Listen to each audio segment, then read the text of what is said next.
We're back, guys. We're back. We are back, guys. You walk in, please make sure you hit that like button. Please make sure you hit that subscribe button. Please make sure you hit that notification bell on the right hand side. Remember, we do go live each and every Monday, Wednesday, Friday, 6 o'clock Eastern time. And now we will start going live also on Tuesdays and Thursday, which will be our vertical live. Like always, thank you for tuning in to Chaos Culture Radio. It is Fresh Start Monday. Hakeem, Jordan, what's cracking like and what's cracking like and what is cracking like? Um, man, I feel marvelous.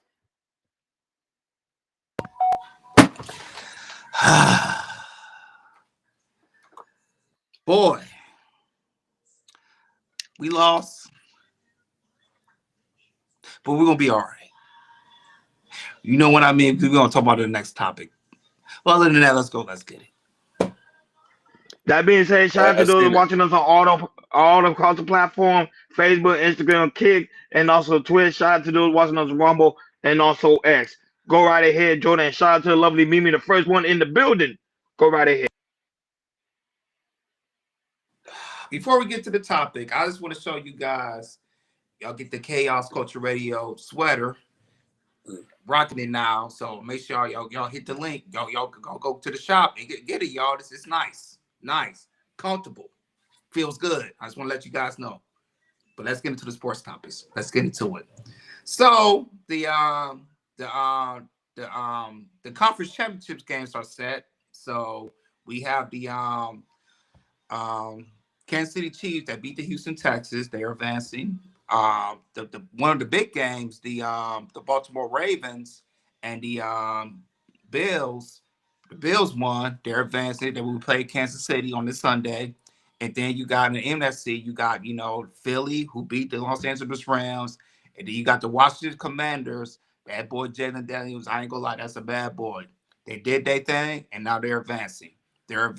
And we're all set for next Sunday. And then after the Sunday, we're gonna find out who's gonna go to the Super Bowl. And Hakeem, your pick's still looking good, man, because Philly they still on that track, and also Kansas City on that track. So your prediction might be right, sir. You are almost Yep. there. But going to the weekend, guys, you guys saw the game. I'm sorry with you, Ronnie. What's one of the games maybe surprised you, shocked you, or you was like, okay, no, I'm gonna go back. Okay, I'm gonna go back to the question. What of these games kind of stunned you or shocked you this past weekend?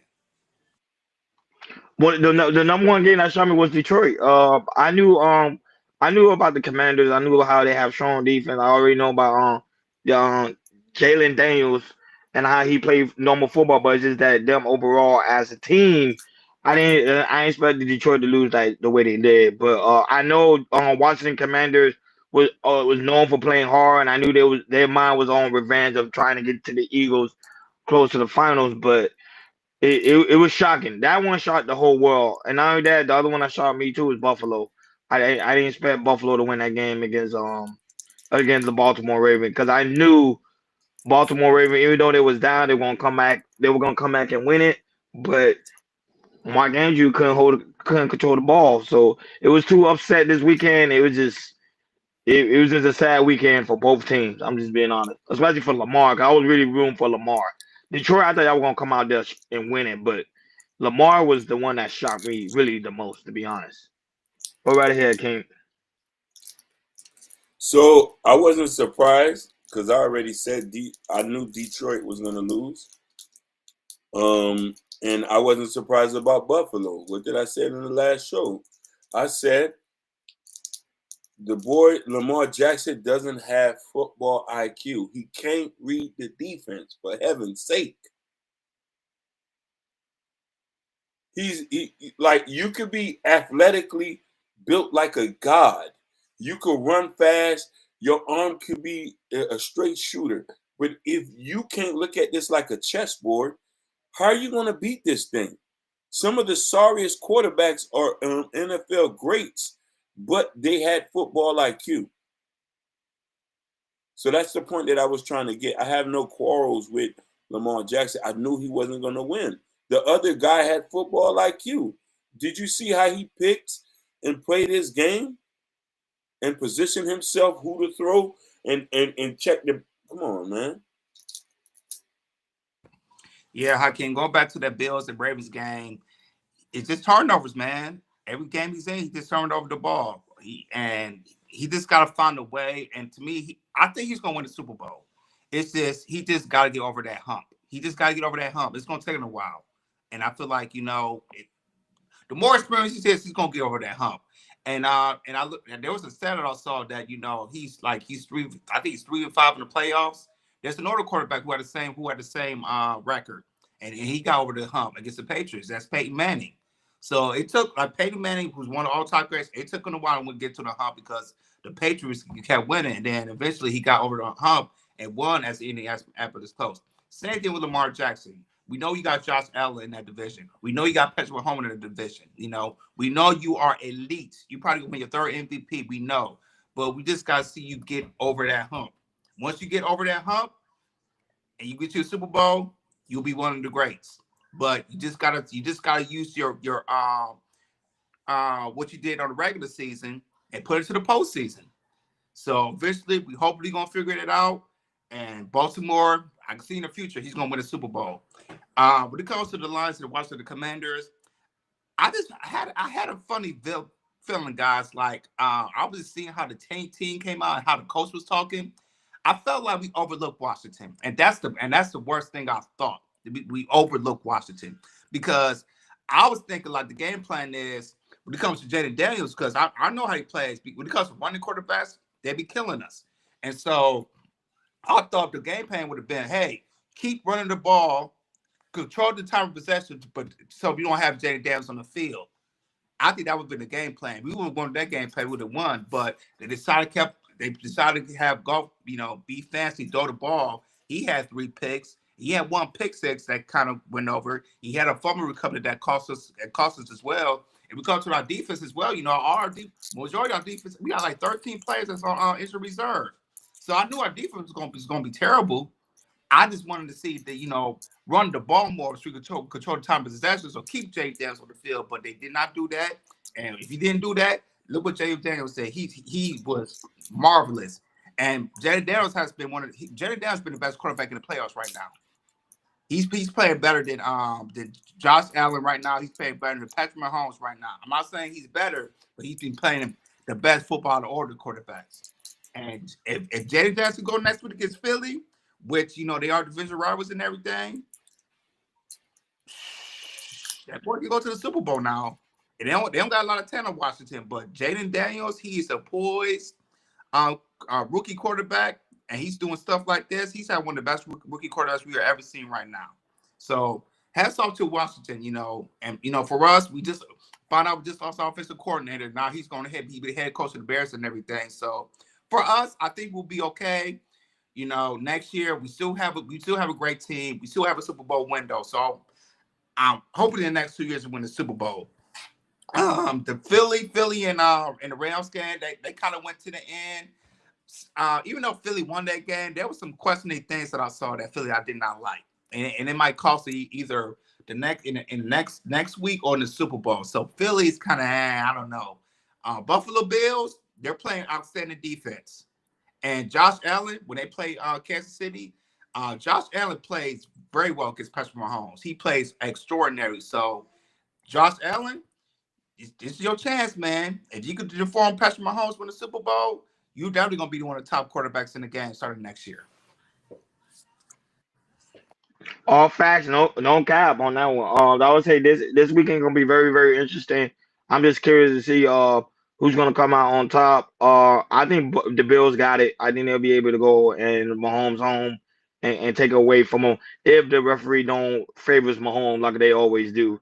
Hey, And then the Eagles game is gonna be really, really tough. I told you about it. That's gonna be a tough game because they play hard. Washington Commanders play hard. They play very extremely hard. I want to say this: if your prediction is correct, hey, I'm next year. I'm asking you. Well, I'm gonna ask you. I'm going to Vegas. I'm gonna go with your prediction. I'm just letting you know. Like, share, and subscribe, guys. Don't forget to hit that notification bell so you never miss it when we go live. Shout out to everybody that's in the building. The lovely Natasha, the mom month is also in the building. Great to see you. Hope you had a wonderful weekend. Like I said, shout out to the lovely Mimi that's also in the building. Shout out to those watching us on Facebook, Instagram, Kick, and also Twitch. Guys, make sure you follow. So very important for you guys to follow so you never miss it when we go live. Shout out to Ivy Wody watching it right now on IG. Thank you so much, Big Dog, for tuning in. And shout out to those watching us on Rumble and also X. I know the inauguration is still going on, but at the end of the day, the show must go on. The money. Let's talk about the money. The money is always, we all trying to see how can we make more money right now during this new presidency. Go right ahead, Jordan. Let's get into it. Let's talk about these finances. So we're gonna talk about finances 2025. And I saw this on Yahoo Finances, and this is a topic to talk about. And it talks about why taking risks can help achieve financial goals. And we hear about risk. We're like, wait a minute, risky. Why would we take risks when we have financial goals? You know, we shouldn't be doing that. But according to a successor, they kind of really break down how taking some type of risk while planning and budgeting can help achieve financial goals. But that being said, Ronnie, go ahead and play the clip from Yahoo Finances, and we're gonna see about how risk can help achieve financial goals.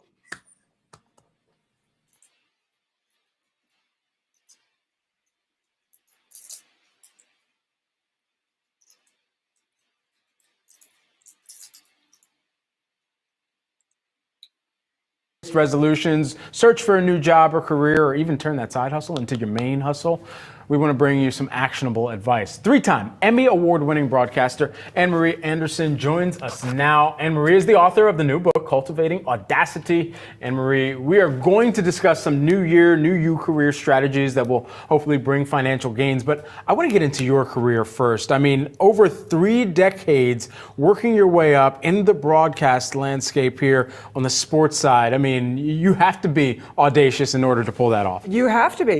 I mean, audacity is about taking bold risks. And in television, as you well know, you need to be able to take some bold risks, especially if you're trying to meet your financial goals. Absolutely. So let's get into your 3 strategies for smarter success that will ideally result in financial gains. And the first one has to do with time and money here. Yes, and that's a big reason why I wrote Cultivating Audacity, is to help the next generation figure these things out before. It took me too long to figure it out. So that really excites me. And time and money, look, they're twins in my opinion. And you have to know how much you have before you can distribute. You're gonna budget your time and money the same way. And then you're gonna figure out, what are you doing that you don't enjoy? How can you plan that distribution in a different way? I mean, the bottom line is, until you know what you have, you're not going to be able to assess it properly. And so that's the time component, but you also talk about money as energy, your output. Can you explain that? Yes. Well, it used to be that, you want to be well-rounded, you want to strengthen your weaknesses. I say forget about it. Banish all of that. Banish the thought of being well-rounded and play to your strengths, which means you may need to spend some money. Some of us are tight with money, some of us don't have. You may need to spend some money to outsource it to tasks that you really don't enjoy. Figure out per hour how much you're worth and how much you're spending on this, and then delegate those and go to your strength. Play them. That's where the money is playing to your strength. Finally, you talk about something called an urgency fallacy, differentiating between urgent and important tasks here. Just break down that concept. Well, we've been sold a bill of goods that, urgent is somehow important, and it's very definitely not. But there's so much. All our days are urgent, Brad. And so once you look through and you're like, okay, I got to answer the email, respond to the text, whatever it is, those are really quick. Okay, and they provide a sense of satisfaction. We like checking them off our list. Yeah. But things that are important move you closer to your values, vision, and your financial goals. Mm-hmm. And it's very easy to say, all right, once I take care of urgent, I'll get to what's important. It doesn't work that way. When you're trying to do, you have to intentionally create space for what's important, even if it's an hour a day, ideally, whether it's 2 half-hour blocks, 4 15-minute blocks worked for me as I was writing the book. But figure that out, because otherwise, urgent's going to rule everything. We talked about the fact that you are a 3-time Emmy Award winner. You've got this illustrious career in broadcast. You're an author as well here. And we often talk about on the show the ability for someone to identify how they can create streams of income for themselves. Yes. How have you been able to go about that over your career, and what are the ways that people can keep this at the forefront of their thinking, not focusing on just financial gain, but also focusing on how they are protecting their energy and also making sure that they're putting it to work in the right areas and arenas. Yeah, well, the first thing you have to do is assess the risk. Right? Because there's different periods in your life where you can take on a little bit more risk. So Audacity is about finding the risks that are worth it and avoiding the ones that are reckless. And in those, you have to assess the entirety of the picture.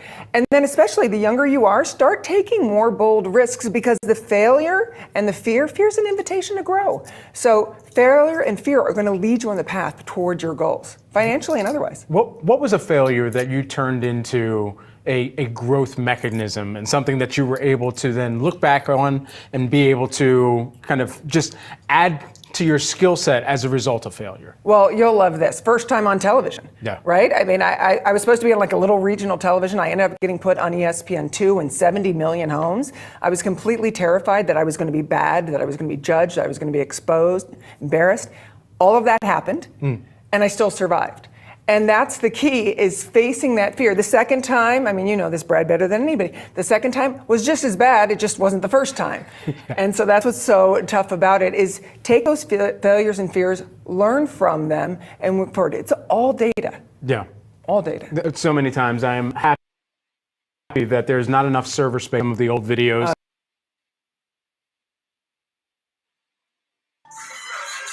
Yeah, so there you have it. So, go ahead, Hakeem, man. What's your take on what they were talking about? We're talking about, you know, taking bold risks when it comes to financial success. They're 100% correct. And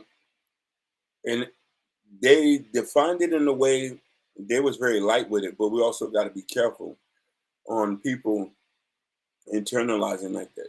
Jumping to a new job is a good calculated risk.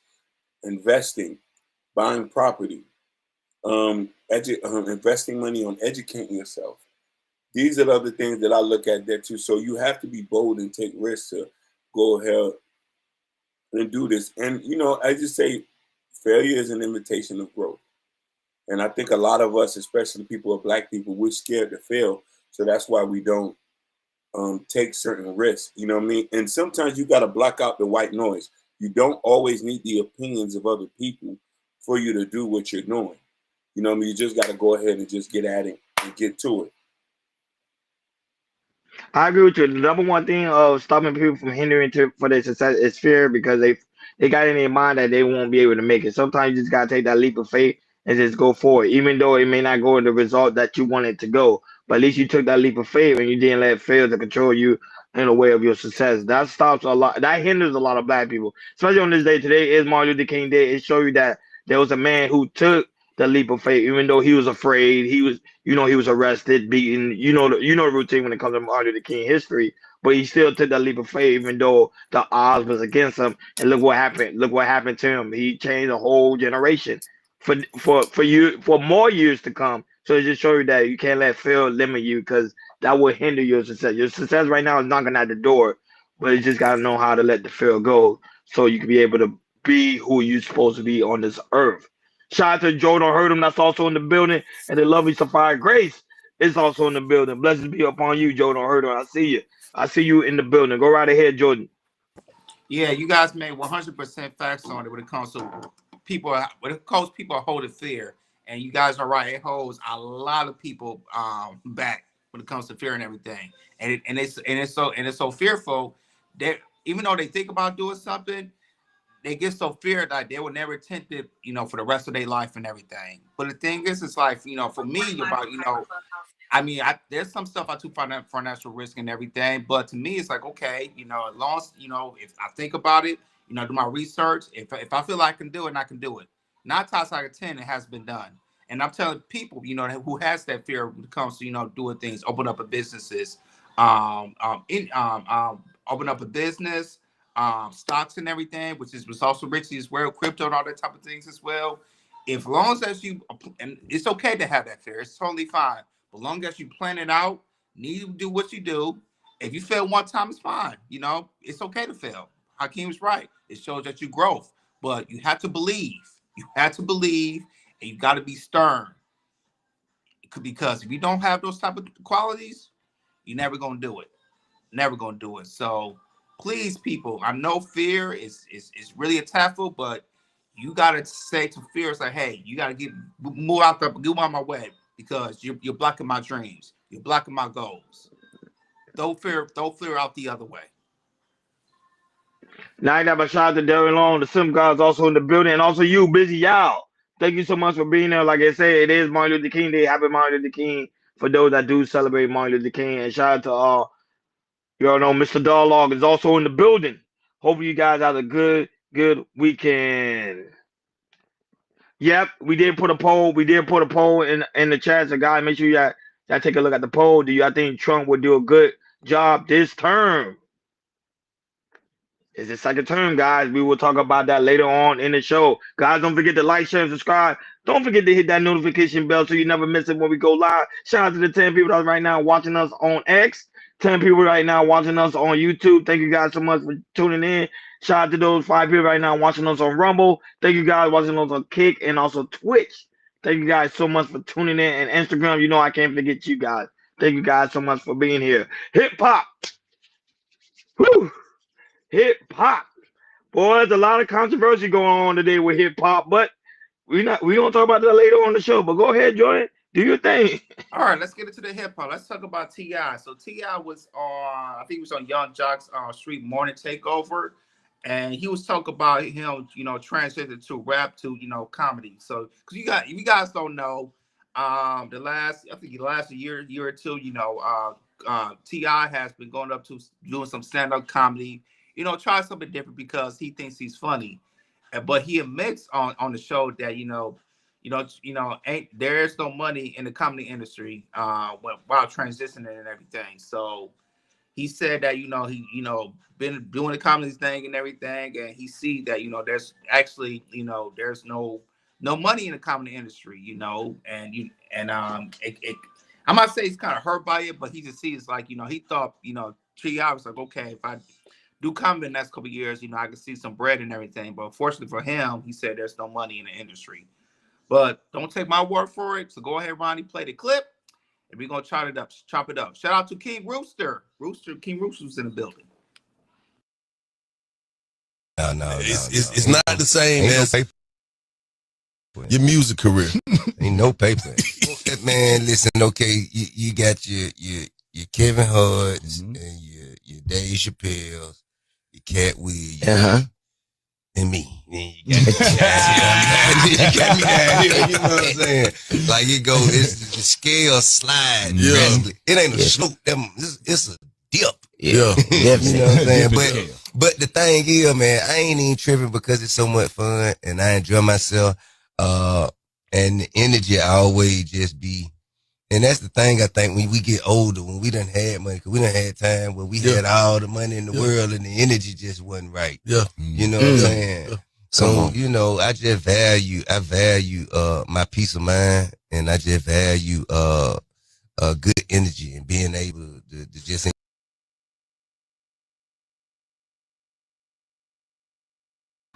So there you have it. That's T.I. He said he enjoys it, but at the end of the day, he said there's no money in the industry.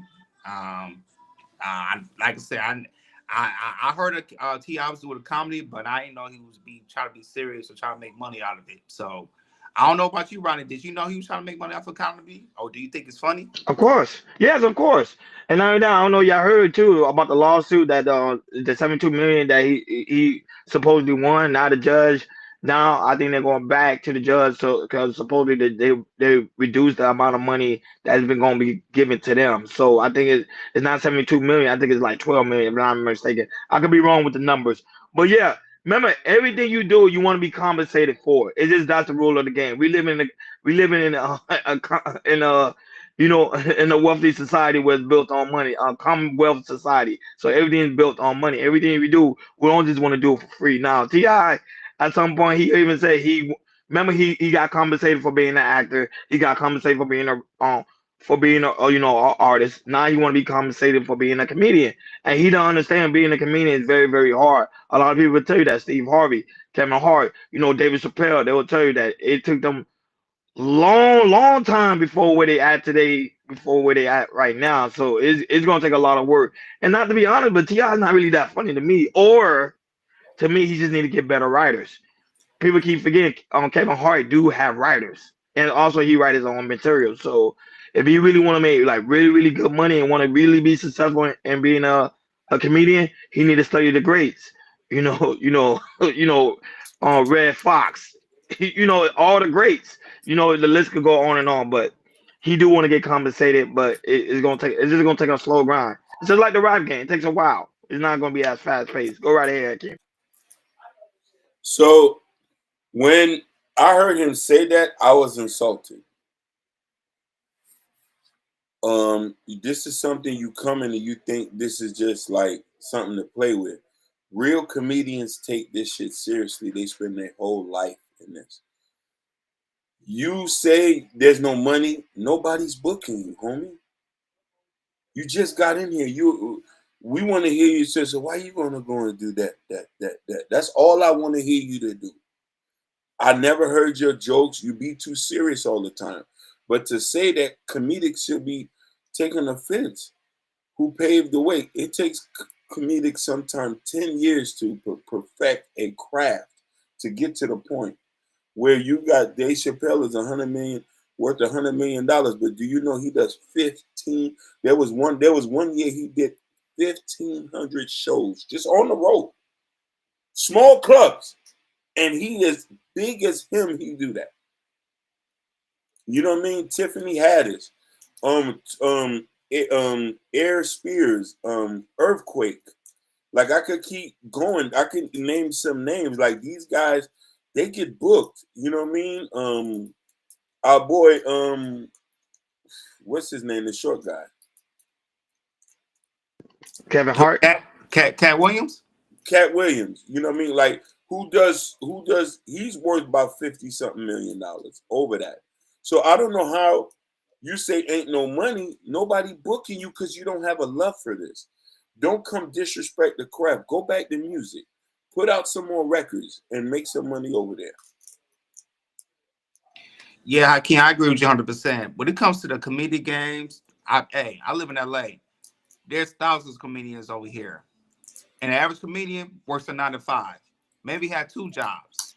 And what they do, they work, they do stand-up, they have gigs, or also they have their social media, Instagram or TikTok or something like that, try to make money off of that and everything. So to me, T.I., I don't like when like celebrities, when they try to jump into comedy, and I feel like they take it as a joke. No, if you're funny, you've been doing this a long time ago. And that's how comedians starts. They start like in their 20s and they work hard. They just don't go do gigs. They got to work 9 to 5s as well. Some do overnights. Some has 2 jobs and everything. So you just got to, when it comes to people, you got to work on your craft every day. Who is your influencer? Is it Eddie Murphy, Kevin Hart, Cat Williams, some old heads, some stand-up people, Don Curry, and multiple people, because like I said, back in the 90s, in the late 90s and 2000s, I was, I love Comedy View. It was on BET. That was one of the best comedy shows around that time anyways, and I see these, these legends that came out of Comic View. And also comedians that came out from the Apollo Theater in New York City. They had to work their tail off. Some of these comedians was homeless, but they love what they do. And T.I. just saying that, it's like, I ain't gonna lie to you. I heard you was doing comedy, but you only see you going to YouTube, say, oh, let me see T.I. what he doing and everything. Or you won't hear people, giving them buzz on social media, say, hey man, T.I. is a funny man like that. We don't know that about you, T.I. I'm starting to say, sir, you're good with other things, your music, producing, other things, but when it comes to the comedian, you gotta have a real talent to be the comedian. You don't have a T.I. I'm sorry. If I see you, if I go to your show, if you ain't good, I'm gonna heckle. I'm from Michigan, and if you ain't good, we gonna heckle you. I ain't gonna lie. So, yeah, T.I. You probably do some gigs here and there, but end of the day, T.I. If somebody saw you was funny, you probably have a skit on a commercial, a skit on a sitcom or a skit on a movie, something like that, we don't see you, T.I. Or you was doing movies. There's really nothing there was nothing that you did that was kind of trying to cover that was like, oh, that was kind of funny. Any movies that he did and everything. So yeah, T.I. I mean, there's some money because, there's some money. I mean, is there money in comedian? Not really, because like I said, average comedians, they work 9 to 5. But the rare comedians, the 1% of comedians, they work 10, 20, 30 years to build up their craft. And now they're big time. So yeah, T.I., man, there's no money. There's no money on it because there is no money. You thought it was money because you thought he was funny. At the end of the day, it's like, oh man, I thought there ain't no period I thought it was because you're not that funny, T.I. You're not. Yeah, no, I would say I agree with Dalo what he said in the chat. It's just like YouTube. People see people's success early and think is what it's cried up to be, but it takes a lot of work to be a YouTuber. It's not as easy as what people make it seem like, because you see them getting the super chat, the Cash App, and you seeing they get a lot of people in the building. It took them a long time before they got there. Hey, Believe it. Hey, Hakeem, you know who's funnier than T.I.? Oh. You. You're funnier than T.I. Yeah, I appreciate that. No, but T.I. just got the name behind his back. Go ahead, Hakeem. Yeah. So there's one point I want to think that that we want to hone in on that Dialogue said. Celebrities need to stop thinking they could just switch careers. And you said that, Jordan, and think that, okay, I'm done with this, I can go do this. I'm done with this, I can go do that. It's offensive to the person who's been doing this sweat and tears and has a real passion for it.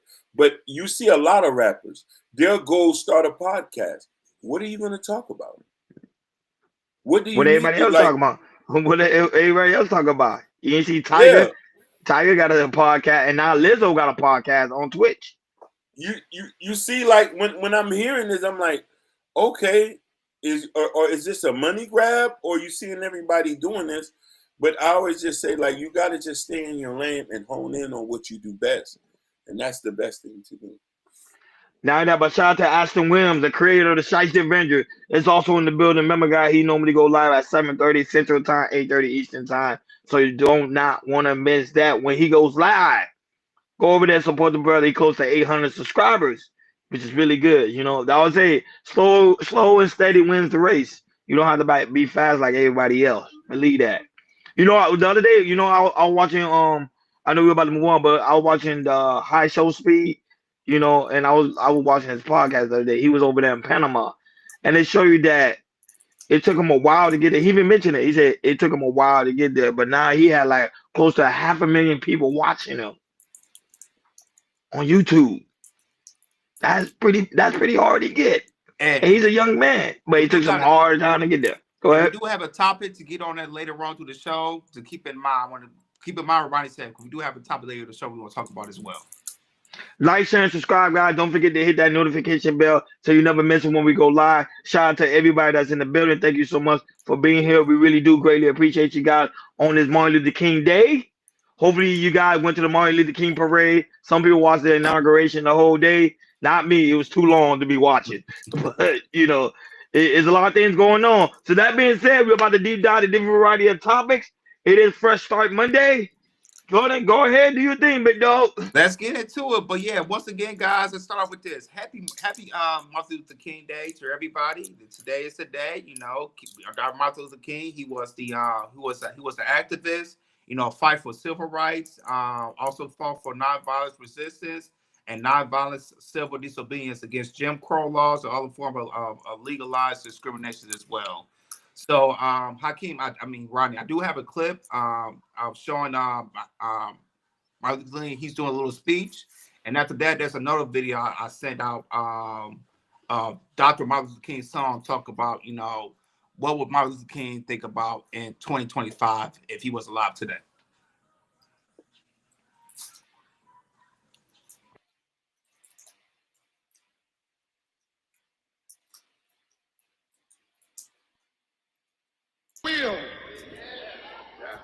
And he's allowed me to go up to the mountain. And I've looked over and I've seen the promised land. I may not get there with you, but I want you to know tonight that we as a people will get to the promised land.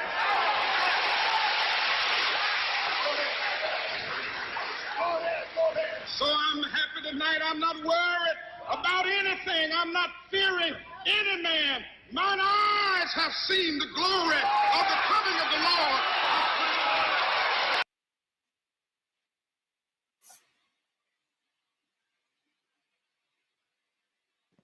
And what's the other clip you wanted to play? Was It's further down. It's the you see it says right about it said add to the MLK topic. It's his son talking.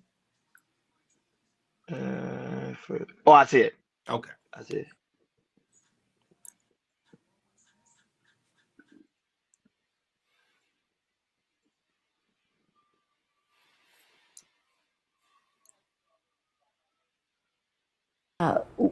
What do you think your father would make of this moment in which we find ourselves? So even I, as the son, can only speculate. None of us would actually know. What I can say is from his past writings, number one, he wrote a book back in 1967. His last book was entitled, Where Do We Go From Here? Chaos or Community. And I would say in the last quite over a number of years, 10 years, we've seen a lot of chaos. Some of it constructive, some of it destructive. I think Dad would always want to err on the side of how do we create constructive engagement? How do we build the beloved community? He'd be quite disappointed, quite frankly, that we are where we are. He probably wouldn't be surprised, but he certainly would be disappointed because he always infused energy that was positive, bringing out the best of who we as Americans are. And quite frankly, unfortunately, in great tragedy, we see the best of who Americans are. The tragedy that's going on in California, in Los Angeles, Southern California now, that is so, I don't even know how you navigate when you've lost everything. So our prayers go out for those in Los Angeles and the greater area.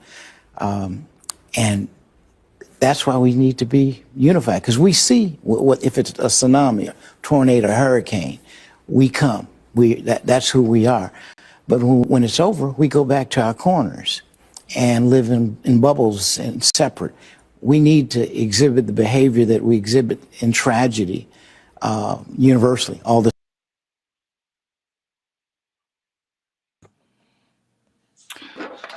So Ronnie, go ahead. What his son was saying. Do you agree or disagree what he was talking about his father, what he thought about today? Yes, I agree with him. Shout out to Martin Luther King Jr. the third. He made a good point because keeping in mind we live in a society today where it's pure corruption. I think when Martin Luther King saw that vision, it wasn't a vision about this of us, still fighting each other, still not getting along, still not understanding the concept of brotherhood, still not understanding the concept of motherhood, not understanding the concept of fatherhood. But yet we fight each and every day. This generation have lost completely control to the point they call a 911 call about TikTok. That's not the society I think Martin Luther King had in his mind, and also the honorable Malcolm X as well. These guys put in a lot of work because they wanted a promised future for us to be able to be winners and not losers. But yet we still are behind in certain turning pole. I'm not gonna say all of them, but in certain turning pole, we still behind. And I think we're supposed to be in a certain level they had envisioned for us to be. Go right ahead, Akeem. Yeah, for a lot of y'all know, I was in the Nation of Islam. I still consider myself Muslim. So I'm an avid supporter of the Honorable Elijah Muhammad and Malcolm X. I've read the autobiography of Malcolm X. I've read Torchlight to America by Louis the Minister Farrakhan. So I love Martin as a brother, but I couldn't identify with a lot of his ideologies. You know what I'm saying? So, and that's the point. So I do agree. We still, as a people, are fragmented, but we're heading towards but there's a lot of us are coming together and trying to find a home, and that's whatever home you might look at. And we just got to figure out this stuff as people together. So, you know what I mean? I do feel, you know what I'm saying? I would feel, you know what I mean, him. No, but how can you tell us coming together how? When you still got people today, there's a Martin Luther King parade, people still twerking on the parade. How that's coming together? Listen, Marcus Garvey said we can't save everybody. You know what I mean? We're not supposed to. Malcolm X said the same thing too. He's right about that. Martin Luther King had a totally different. He was trying to save everybody. He's talking about we go to the mountaintop. Remember, remember Moses tried to do the same thing. He was trying to save the whole children of Israel. Yeah, so we not supposed to say, how you doing, Byron? So this is the thing. There's a certain way you're supposed to carry yourself, and the nation has done it. The nation has cleaned more brothers and put more brothers in the straight and narrow and taught the do for self. The whole do for self ideology came from the Honorable Elijah Muhammad. And let's not forget, Elijah Muhammad's dad was a Garveyite. So the premise of black nationalism came from that. Now, Martin Luther King wants us to hug our people, our oppressors, and love them. So I know he would probably still want to connect, but here I say this too. I want to build my own nation, take care of my own people the best way I can. I'm not crying of what somebody can't do for me. So I can honestly say if Martin was still here today, I probably would not work with him.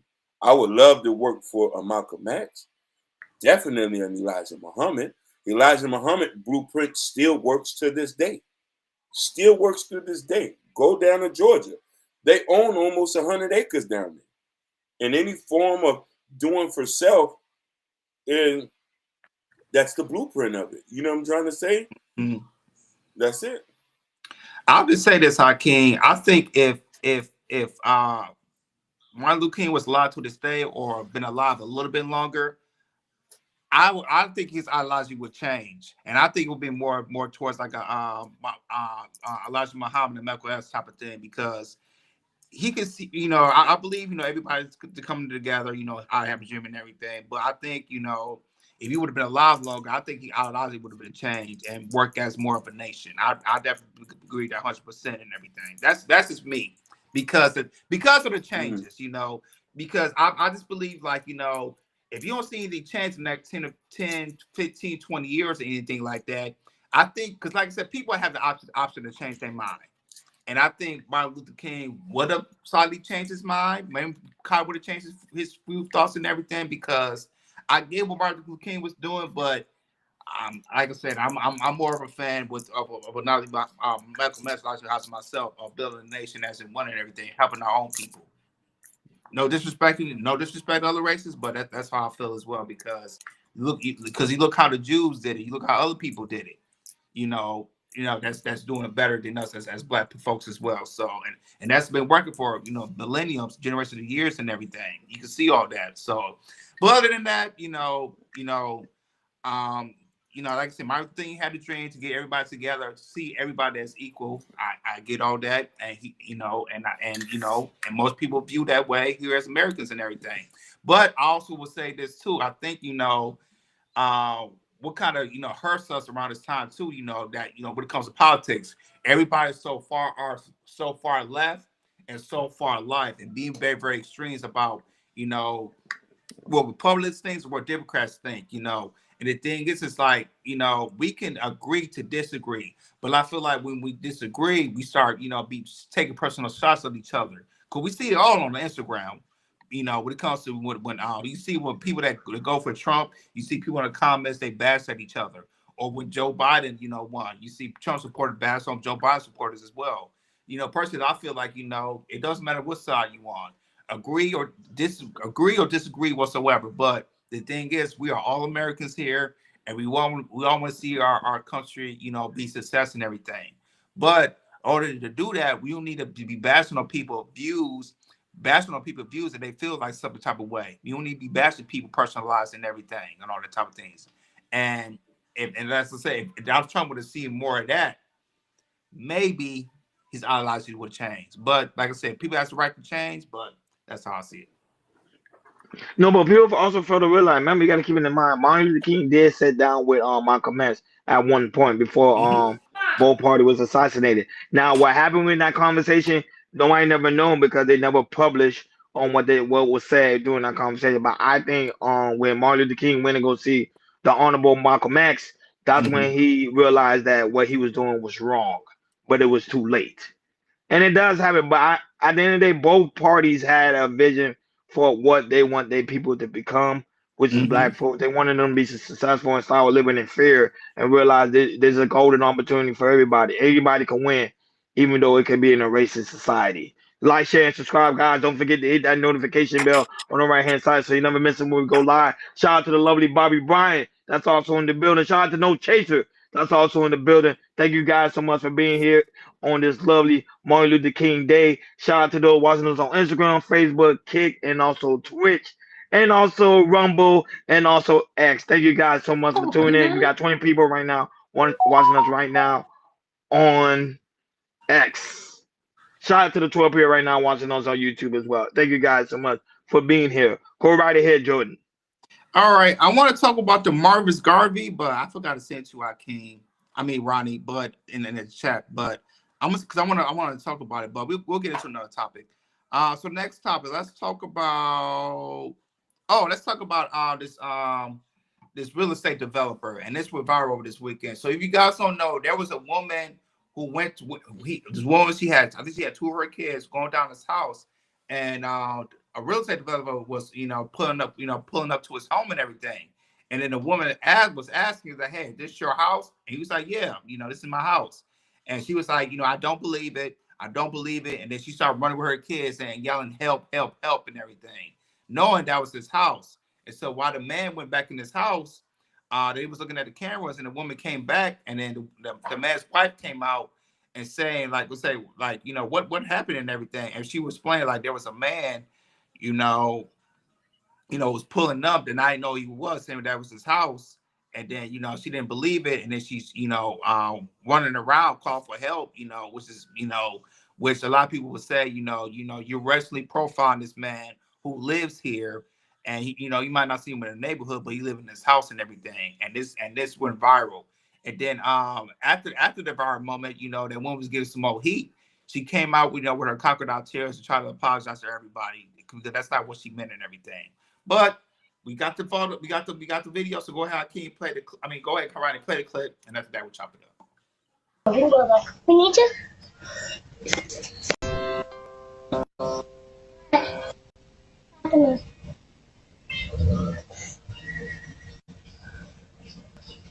What's going on?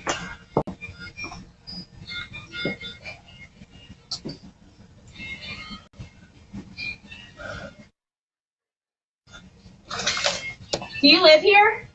Yeah. You do? Papa. I don't believe that.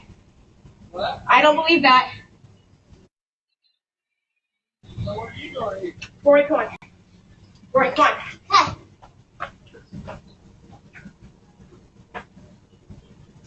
I was riding slow because I'm looking at our Christmas lights. Well, you just have to understand my point of view. Being by myself with 2 kids, I just saw a car coming, and so I was like, oh, it scared me, and so I just pulled up here, and I kept thinking, this could be his house.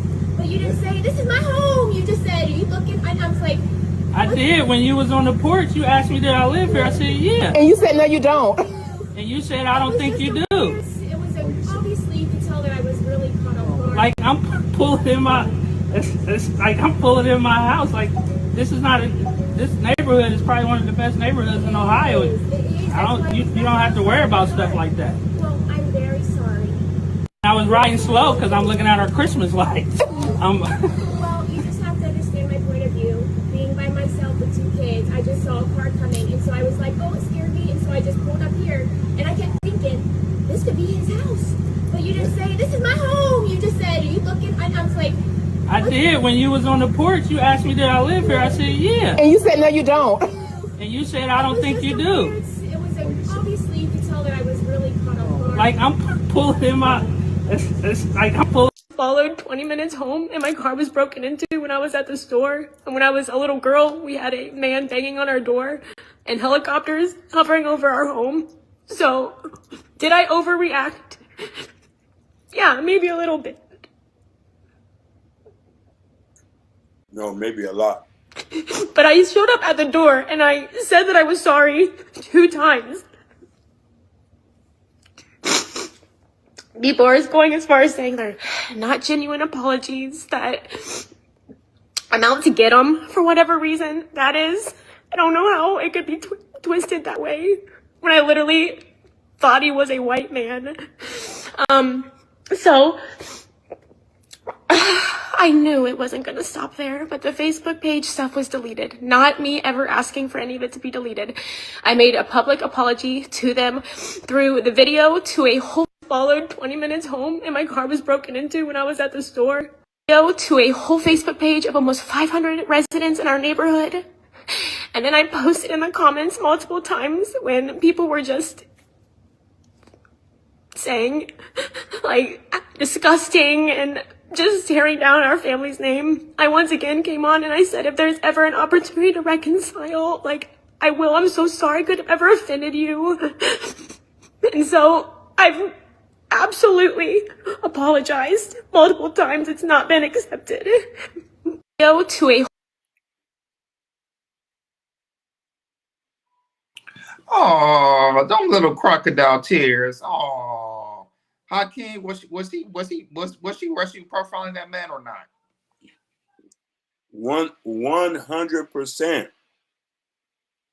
We don't feel sorry for you, your business, your reputation.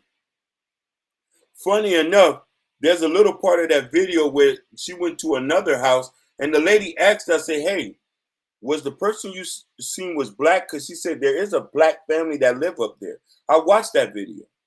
It was a disgusting video.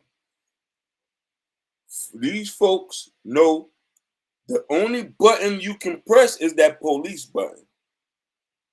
It's a different day and time, just like Sophia say. The internet has no mercy. We will find you. You want to play these games? You will not live comfortable. You cannot go to the places where you think you can just be who you is. The Hispanics are watching, and everybody else are watching. If you want to be racist, please come out. Let us know who you are. We need to identify you so we can know what to do with you. We're going to bankrupt your businesses. We're not spending no money with nobody who don't want nothing to do with us. We're okay. I'm going back to the hood. I don't need to spend money with you if you don't want me there. I don't need to eat your potato salad. Shout out to 90s. That's also in the building. Go right here. I can't know you was done. My bad. Go right here. No. I just say I don't need to wear your Lululemon. Dr. Potato salad, Hakeem. Yeah. With the raisins in it. Yeah, but shout out to 90s. That's also in the building. God, you want to see the craziest morning show, early morning show? Go and subscribe to 90s channel. Support the brother. He got some really dope content over there early in the morning. And not only that, but shout out to also the Crown Prince is also in the building. Thank you so much, Big Dog, for being here in the building. Also, Happy New Year. Great to see you. See that you're doing well. So this one right now, the evidence already being proven is right there. It's proven. There's nothing really much to say about it. She was pretty much racially profiled a man that actually stayed there. And not only that, she even asked her on the camera, "Do you stay here?" He said, "Yes, I stay here." So it's like she's backtracking on what she's saying. So to me, all that don't make no sense. To me, she needs to be ashamed of herself. And not only that, show you that sometimes there is some privilege going on here, which is white privilege. And I think at the end of the day, it needs to stop at some point. Because now you put people's lives in jeopardy. Just imagine if she would have called the authority and the authority would actually believe her bogus story. Something could have really happened to that man. To me, I think at some point these women and these people need to be prosecuted for making a false allegation on anybody or racially profiling somebody that actually lives in their own property. It's crazy with the type of world we live in today. Go right ahead, Jordan. Absolutely, and the thing is, fellas, and this is in Ohio. This is in the Midwest, and in certain part of the Midwest, and in certain neighborhoods, You know, and the guy had, you know, dreadlocks, I'm presuming. And, you know, a lot of white people in the Midwest, they're not used to seeing that, you know. More you'll see that, you know, doing the South or New York or something like that. And when the white people or the white women see an archetype like that, it was like, wait a minute, like, is he trying to rob me? What is he doing over here? Is he trying to go and steal my stuff? And that's what she probably thought. We're going to the house, pulling up. He had first of all, he had a nice car. He ain't running a busted old car. He had a nice little SUV. And you want to come out here and say, he said that I live here. I don't believe that. I don't believe that. Help, help, help. Man, I'm sorry. You need to be in jail for that. You need to be charged. Like for that, if I was the wife, I would have called the police and said arrest this woman because you raised your profile on my husband like that. I think the wife didn't do enough. See, the wife was being too nice. Too nice. My wife was there. If I be raising profile, hey, it would have been an earthquake shaking. Because my wife don't be playing all that because you try to raise profile on me as a husband. They don't play games like that. But I agree, you're 100% right. What is your business? What is all of that? We ain't rocking with you. No. And the thing is, since you're a trending male, they gonna find you, man. They gonna find everything. They gonna find anything about you. Your Facebook, your Instagram, wherever social media you got, you're in trouble, man. Your face, and then also you came out showing your face too, man. It's over. It's over for you, man. 2025, we ain't playing no games. The racial profile stuff, we ain't playing no games, man. We're not. No whatsoever. Like, share, and subscribe, guys. Don't forget to hit that notification bell on the right-hand side so you never miss it when we go live. Right now, we just about to hit the 1 hour mark.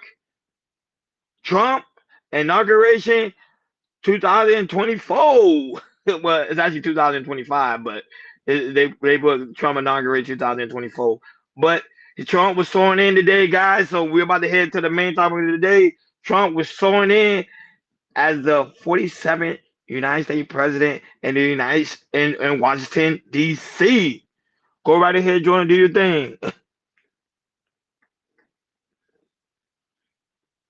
You muted. There we go. So we know it was Martin Luther King Day, but also it was the inauguration day for Donald Trump for his second term as president. So they usually have it outside, but they had it inside because of the weather. So it was inside. A lot of people showed up. Jeff Bezos, the billionaire, showed up.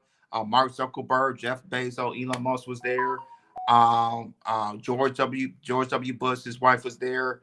Bill Clinton, his wife was there. Barack Obama was there. Michelle Obama did not want to attend, but today is the day, and he is the 47th president. So go ahead, Ronnie, play the clip. And then after that, I'm gonna tell you what he said he was gonna do starting today.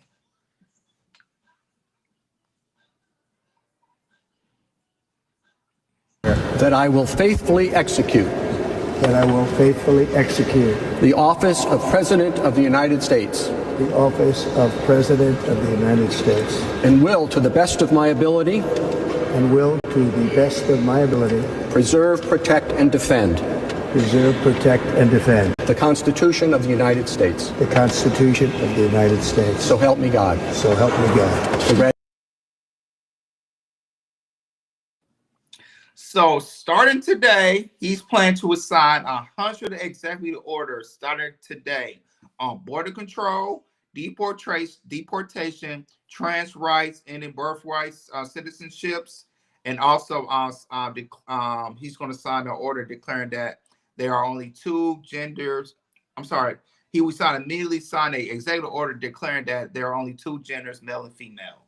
So today is the day, and he has a lot of work to do. So because of the mass deportation, we're going to start seeing that as today and more of that tomorrow.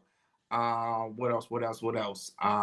Yeah. So if Trump says he's going to do, signing these orders, you're going to see an immediate fast changes within the next week or so. So we'll start with you, Hakeem.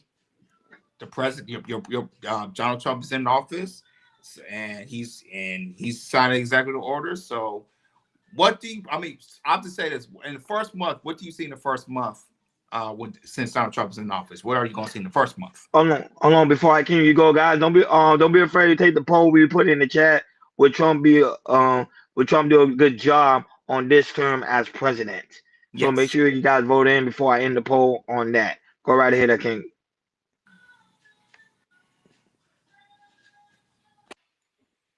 You just said, first off, I want to mention something. A lot of black men are conservative. We're going to identify with ideologies that best fits for us. We do not have to like who the president is. We're voting based on policy. We're voting based on what he can do. And he's already starting off good with the whole gender thing. Like narrative and dialogue say, we should be able to run our house the way we want to and to teach our kids the way we want to teach our kids.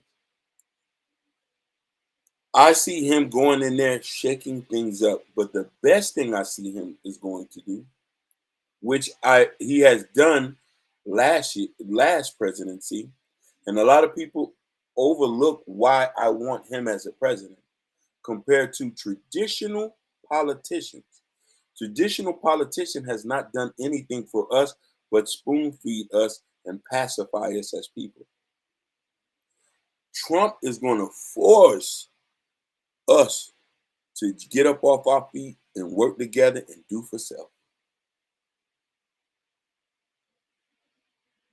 And this is what I loved about him last time. I've seen beautiful things happen when he was in office last time. We've seen a bunch of families in Georgia bought 100 acres together. So I think the benefit that he's gonna provide is for us to do for self and start to look into ourselves to say, hey, we can't depend on nobody but who we are. And so we can start putting in some work. That's what I love about him so much. I think Trump this term is going to totally make a difference. Even though his first 30 days, I think people will start seeing a strong impact. One of the impact people start seeing is the deportation of illegal immigrants in this country. He already made a national emergency. He said right now a national emergency right now over there on the Mexico border to stop people from coming in. So that's that's transpiring right now as we speak.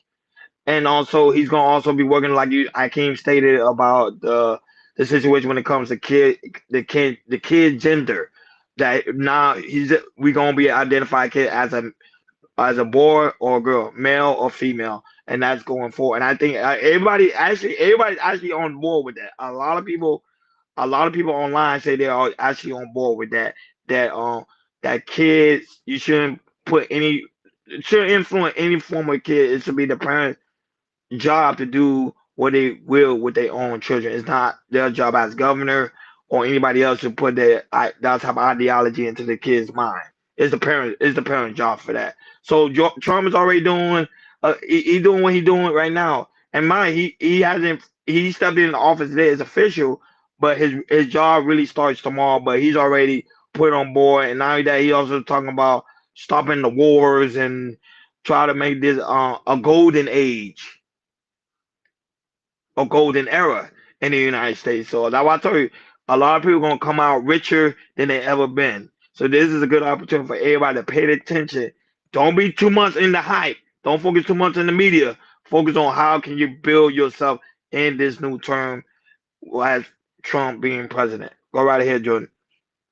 Yeah, when it comes to the border control, mass deportation, it's kind of remind me of how, y'all guys, I don't know, for us as black folks, we had that grandmother who always, when it comes to the furniture, she always put plastic on it so you don't mess with it and everything. And that's why I see what Trump doing with America. He's wrapping it up, and make sure, hey, we're gonna start out fresh, we're gonna start out clean. In the birthright citizenship, which I did saw a video of a Mexican woman coming off the south of the border of Texas. That that she found out that they ended the app and everything, and she can't apply to get into the United States and everything. For some people I feel sad for, but we knew this was coming. And the thing is like if like I said, and the thing is like if you like Trump, if you don't like Trump, you should be prepared about the next 4 years he's going to be in office. You know, be prepared. Good way or bad day, be prepared. You know, and the thing is, it's like, this is, like I said, this is not the first time we got Trump in here. So this is the second term. So if we could deal with him with his first term, we can definitely deal with him with his second term, like him or not.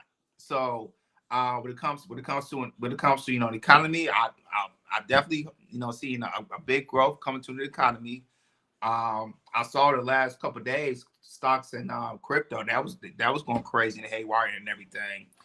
And yeah, just to show that, you know, just Donald Trump is trying to show us that, hey, you know, we need to get America, we need to bring America back to come to these terrorists and everything, you know, not buy so much from other international countries like Canada, China and everything, and push more to American type of products and everything. So like I said, the first month, I think we're gonna really dig into the stuff that Trump is doing, especially coming with the mass deportations and everything. Because when it comes, I know he's hitting Chicago, so he's gonna hit Chicago, New York, you know, all over, even here in California as well. So, and also I want to see what he gonna say about here in the California wildfire, the LA wildfires. You know, what he gonna do to help, you know, with these communities, Pacific Palisades, but also Altadena as well. You know, I really wish that, you know, Trump come look at these LA wildfires. It really helped those that in need, that lost their homes, car, business, and everything, especially at Altadena, because that's really a historical where Black people live. So that's how I kind of want to see as well with Trump when it comes to the LA wildfire. So in the first month, we're gonna see a lot of things happening quick and fast since Donald Trump is in office. No, but Safari Grace, you was talking about Stop and Fritz is on the agenda. To be honest with you, I'm not against that, to be honest with you, because that would have stopped what happened with over there on Bourbon Street over there in New Orleans. Because I don't know if y'all are aware, but there was someone in this space who lost a sister on that terrorist attack. So stopping Fritz to me is not a bad thing. I think there's a lot of people that's out here that mentally ill, not in their right mind, and they need to be arrested. So I'm just being honest. We got a lot of immigrants within this country that's also doing violent crimes. So that was we gotta pay attention. That was it's not about liking the man. Hell, even if Biden was in office, it's not about me liking Biden at all. Liking Biden or liking Trump. It's about what's better for the Americans. As you can see, things in America is not getting better. Things in America is getting worse. What's happening in LA, the wildfire, prime example, New Orleans. What happened during the hurricanes in Florida and North Carolina. Like all those plays apart. The last administration didn't do a good job. They needed to go. Everybody knew that. They did not do a good job. They were more focused on the Ukraine than actually the American people. I think Trump is going to be focused more on the American people. And that's why even people that were with Biden is starting to turn around and be with Trump now, because they're seeing that, okay, he's starting to be more for the American people. We need a change around this in America, and we need change now. And shout out to Killer Swag that's also in the building. Go right ahead, Jordan. I want to say this too. I want to say that in the first year of Trump, hopefully, you know, Putin said something about, you know, since, you know, Trump's in office, you know, we want to see, you know, have, you know, peaceful transaction with America, with the United States. So I want to say hopefully in a year, you know, Donald Trump could talk to Putin and try to end the war with Ukraine. Go ahead, Hakeem. Yeah, I'm also agreeing with y'all too. I believe he's going to work all this out and get the illegals out. For the illegals who do not like Black people here, we don't need you here. We don't need you. We don't. And listen, the governor of Florida already came out today. He said he's going to set an example to be a benchmark for other states to realize. Sheriff Jed was on there. He was showing different things of what illegals can do. And it's going to be a different year. It's going to be a different year. Hallelujah. Yeah, I'm saying, think about it. The housing market, trash. Renting. People can't even rent anymore because of how the rent price is out of control. Like at some point, we got to change as American people. It doesn't make any sense. You got legal immigrants coming here and they get free housing. To me, that's crazy. Yeah. Well, you have your own veterans living on the streets. How that's even possible? And New York was getting out free. Was it? It was getting out ABT cards like Free EBT. Yeah. Yeah. Well, I don't have a problem with that. Of course, they're illegal. You got to feed them. Don't let them starve. But you have black women who trying to get EBT card couldn't even get any. And like I said, I see there's a lot of homeless out here in LA. But they're not gonna talk about that. That's what I'm saying. They pick and choose what they want to talk about. But that was it. You got to be fair all across the board. That was say one thing Trump said in the inauguration, which I do agree with. He said this time this administration is gonna be an administration of common sense. You gotta use your sense, people. Shout out to White High that's also in the building. White High, you was right about the Commanders too. He was right. That was crazy. He was right about the Commanders. So it is what it is. But of course we got still more topics to cover. But go right ahead, Jordan. All right, that's kind of sticking into the well, not the politics, but it's sticking to the inauguration. So this weekend, Trump had an inauguration party in the White House. And people were surprised that who was performing. Snoop Dogg, he was there. Nelly was there. And also Soulja Boy was there. And when a lot of black people who are like kind of gets down on Trump, they felt some type of way, and they started to either call them coons, call them clowns. If they had social media, they don't follow them immediately. And it kind of shocked a lot of people that Nelly, Soulja Boy, and Snoop Dogg was performing at the inauguration, and also Waka Flocka was there, and also Rick Ross was there too performing as well. So, but we do have a couple clips, Ronnie. So go ahead and play I sent you the Nelly one, and I sent you the Soulja Boy one, and after that we'll chop it up. Because I put on for my city, and I try to bring my city up every step of the way. I did not know you was riding with me because you thought I would ride for who you voted for. I didn't know that. I apologize. I apologize. I didn't know that I had to agree with your political choices, and I thought it was the things that you do, not the things that you say should be done. If you follow what I do, this shouldn't even be an argument. He's the president. He won. This isn't a campaign. This isn't an RNC. I'm not out on the political campaign. I didn't get none of that 1.5. You see what I'm saying? Like to try to help somebody get voted. Kamala didn't invite you to No. She didn't invite me. She didn't invite me either, man. I was going to do all at home. Like, so, but I don't knock the one. I thought you was riding with me because I was that did. I don't knock the brothers and sisters that benefited from it. I don't knock the correspondents that may have gotten money to do that. I'm not doing this for money. I'm doing this because it's an honor. I respect the office. It don't matter who is in office. The same way that our men and women, our brothers and sisters who protect this country have to go to war and have to put their life on the line for whoever in office. So if they can put their life on the line for whoever in office, I can damn sure perform for whoever. What do you say to the people that say we're not giving you this backlash because of your political affiliation or your political choice or whatever? We're giving you this backlash because you are propping up a white supremacist. I would ask them to show me where that did. I don't knock where he's a white supremacist. And here's the thing. Okay, I get it. He did say if you don't vote for me, you're not black, right? Oh no, that wasn't him. That wasn't him. Hold on. I'm trying to think. Hold on. He did create I know where you're going. He did create the crime bill in the 90s, which said that if you get caught with 5 grams of crack, you do a mandatory 5 years. That had mass incarceration. I think even the Vice President Kamala spoke on that part that said that the crime bill played a huge part. No, he didn't do that. Let me see. What did he do? I'm trying to think. The white supremacist. Hold on. I'm gonna get to it. Okay. He did not.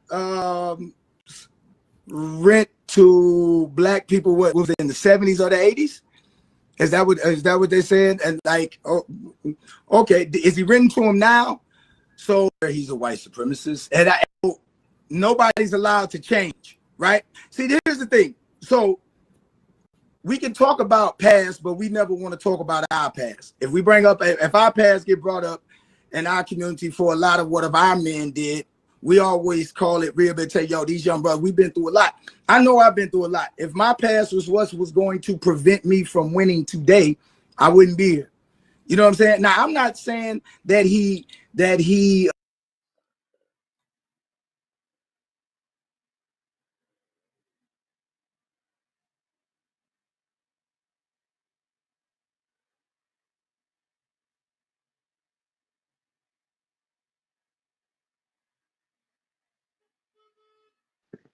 Hold on, Jordan. I know we got the Soldier Boy. No, the audio went out on that one. That wasn't me that went out. That was the actual clip. You said the Soldier Boy one. Give me 1 second. Soldier Boy is a fool. You know that? Yeah, he'll say, "I'm the first one to perform at the inauguration." You know, you got to say the first. Oh my gosh, man! He said, "I'm the first at everything." Give me 1 second. Yeah, I don't know why that clip went out. That clip just went out.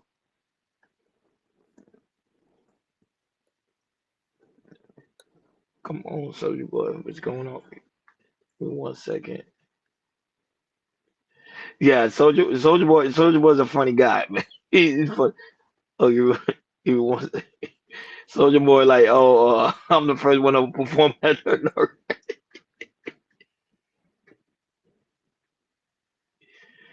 Oh,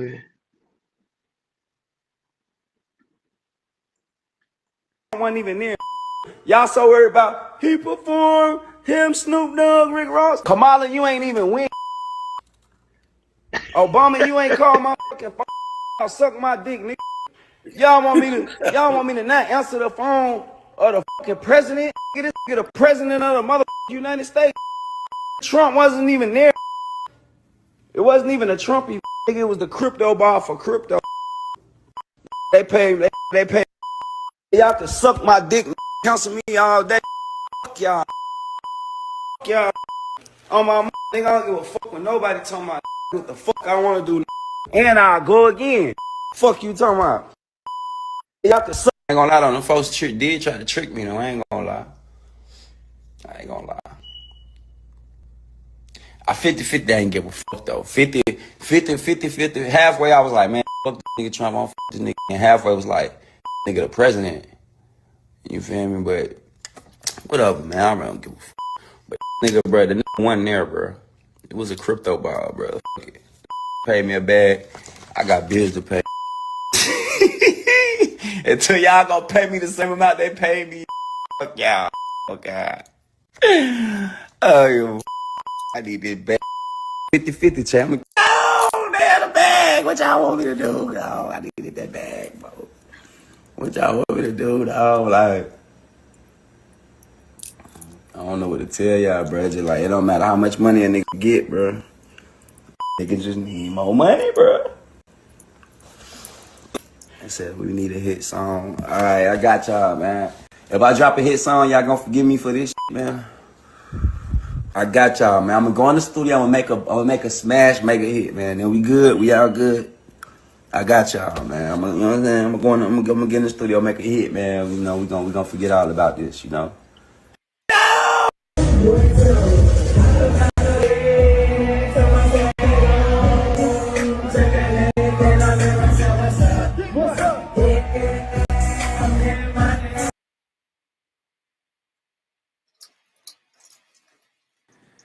So there you have it. Like I said, Rick Ross and Snoop. Snoop was there, and also Waka Flocka was there. And like you said, it was a crypto party. It wasn't an inauguration, but people thought it was for Trump, and a lot of people were buck wild, and especially from Snoop Dogg. People were surprised about Snoop Dogg, but I don't care. Snoop Dogg does everything. He everywhere. So, I mean, I'm not surprised. But Ronnie, were you surprised that these Soulja Boy, Snoop Dogg, Nelly was performing at the crypto party? No, because they are entertainers. That's how they make their living. It's by entertaining the people. It don't matter who he is. That's what you were saying. I ain't gonna lie. Even though Soulja Boy is funny, to me he's a clown. But he made a good point. He said, "This is the president of the United States. You think I'm not gonna take this opportunity to perform?" These are the people that people fail to realize the reason why Soulja Boy is so big is because white folks bought his music. Now he's so big because white folks bought his music. It wasn't black folks that bought their music. It was white folks. Snoop Dogg, white folks. No offense. I'm just being honest.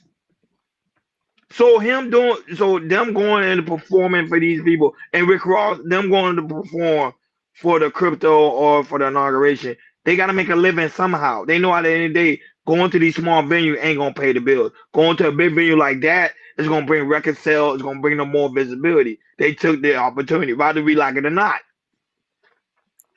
Hell, the same thing what happened with Kamala Harris and on the campaign. You saw, Megan Thee Stallion, Gorilla, all these artists.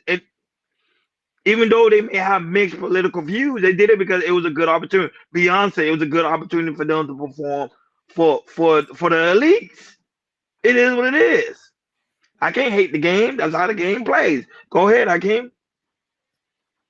You can't expect entertainers to have the same political views. Most of them are not even political, and they don't want nothing. Then you do got those rappers who lean towards the political side, and they're there. That's what we should care about, but we can't hold everybody to the same standard. That's really all I got to say about that. Is absolutely true, because the thing is like when it comes to celebrities, entertainment, where they got the money, you know, they don't really focus on politics like stuff, because you know they have their own little, I want to not say fantasy life, but they kind of live above reality that we do as regular average Americans and everything. So when it comes to, you know, Donald Trump is inviting, you know, Snoop Dogg, Rick Ross, Nelly, Soulja Boy to invite the party with some money, they're not gonna pass that up. Because, and the thing is, it's like, and to me, when it comes to politics, they don't care about politics. Especially as celebrities make their own money, they, like I said, they live above reality a little bit, so they're gonna take the money. Same thing Ronnie said earlier about, you know, Kamala Harris, the Gorillas, the Sexy Reds, Cardi B's, and everything. You know, they, you know, all this gonna lead towards a woman, especially see a woman that's president. Of course, they're gonna lean to that because they want to see first woman that's president and everything. So I'm not surprised from either what the Democrats bring out to perform, and I'm not surprised with the Republicans to perform. When it comes to entertainers, if the money's right, they're gonna do it. The hell what everybody says on these Instagram comments and everything. They're gonna do what they do. And the thing is, when it comes to, you know, because entertainers, like I say, they don't look at politics like really look at politics like that. You only hear entertainers talk about politics when the election comes. Am I right or wrong, gentlemen? That's when you hear that's when you hear the entertainers talk about politics when the election. But when it's done, you don't be hearing them. They don't talk about what's going on in certain cities. They don't talk about, you don't hear any entertainers talk about black people need help here and there. Or you also hear entertainers when LA fires, you hear them when they send money. That's the only time you hear entertainers. If there's a election race or natural disasters. That's the only time you hear them. So when it comes to entertainers that have these debuts, don't listen to these people, because like I said, they live above reality. They don't live like average Americans. They don't live like average American like us as average Americans. And they really don't know, and they don't do their research like we do as average Americans. So, like I said, I'm not surprised. They did it with the money. They don't think about, you know, Trump as a racist or whatever. They hear that, okay, whatever. But I'm getting you just give me my money. I'll be all right. Y'all not gonna get paid when I am. Give me my money, and I'll be good. Like, share, and subscribe, guys. Don't forget to hit that notification bell on the right-hand side so you never miss it when we go live. Shout out to those who are watching us on Instagram. Joe Felisa watching us on Instagram. Also, the lovely Mimi watching us on Instagram. Thank you so much for tuning in. Now you have a shout out to those watching us on X, Rumble, Twitch, and also Kick, and also Facebook. Thank you guys so much for tuning in. We really do greatly appreciate it. Make sure you follow so you never miss it when we go live. That being said, go ahead, Jordan. Moving forward. All right, let's go on to the next topic. Let's talk about. Yeah, man, what you doing? Oh, let's talk about. I want to talk about this. I want to talk about Marcus Garvey. So, Joe, before Joe Biden, before his, I think this was last day. Joe Biden granted a post humorous pardon to the Black nationalist Marcus Garvey. So, I'm sorry, hold on, Nina. Yeah, so as you guys know, Joe Biden, usually their last couple of weeks as president usually give out pardons, for people to get out of jail and everything like that, everything's like that. But Joe Biden surprisingly pardoned Marcus Garvey, which is very surprising. But other than that, go ahead, Hakeem. Go ahead, Ronnie, play the clip, and after that, we'll chop it up.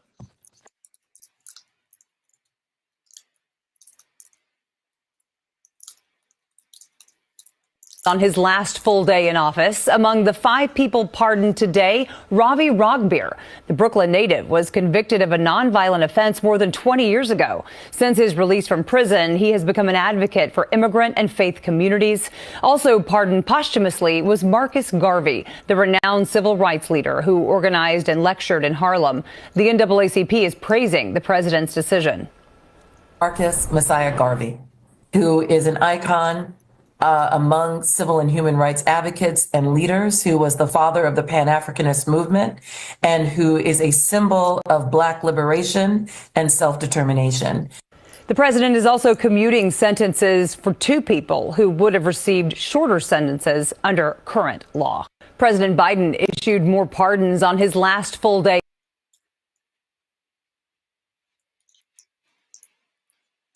So I'm sorry with you, King. You think Joe Biden do this to be with good graces for Black people?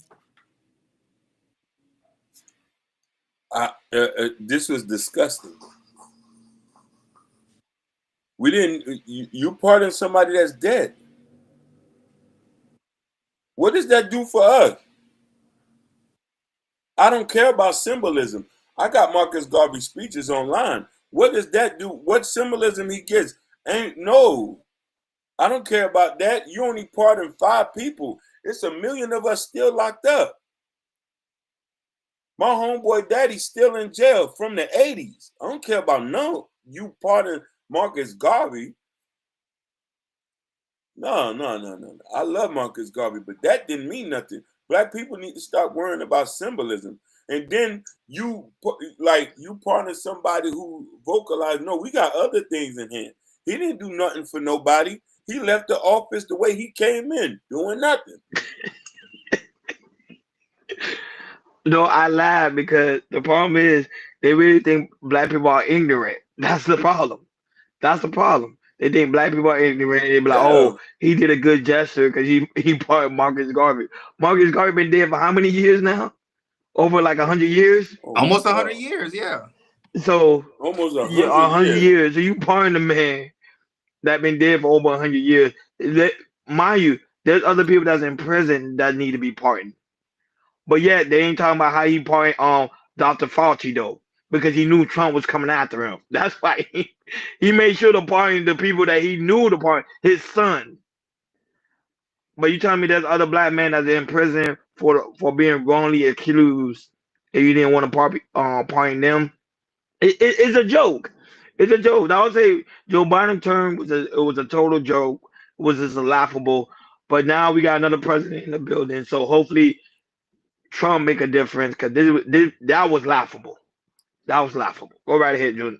Yeah, that was a waste. That was a waste of pardon. I don't know what he was thinking. I don't even think he thought of it. I think somebody was, threw a wrench on him and said, hey, let's do Marcus Garvey. Let's do that. I think that would be do something good. I think somebody threw a wrench at him and say somebody and do that. And this is a complete waste. I agree with you, Ronnie. There's more people you could have pardoned, but you want to pardon somebody that's been, been deceased over 100 years old. Why? That's my take on that.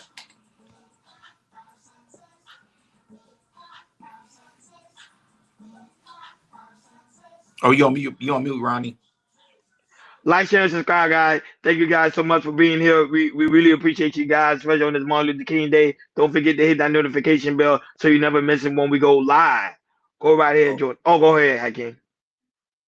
I want to comment on what Sophia says. Sophia says, even the Peranza Restoration legacy matter. So here's the thing, Sophia. Legacy has not done anything for us. It doesn't do anything. We study so much history, planets, pyramids, all that. We still don't own a manufacturing company. We do not own our own car manufacturing company. We don't produce the eggs, the milks, nothing. We don't even own even a percentage of land here. So him restoring something, what is that going to do? That we don't even have a Marcus Garvey Day. We don't even have a build your own school day.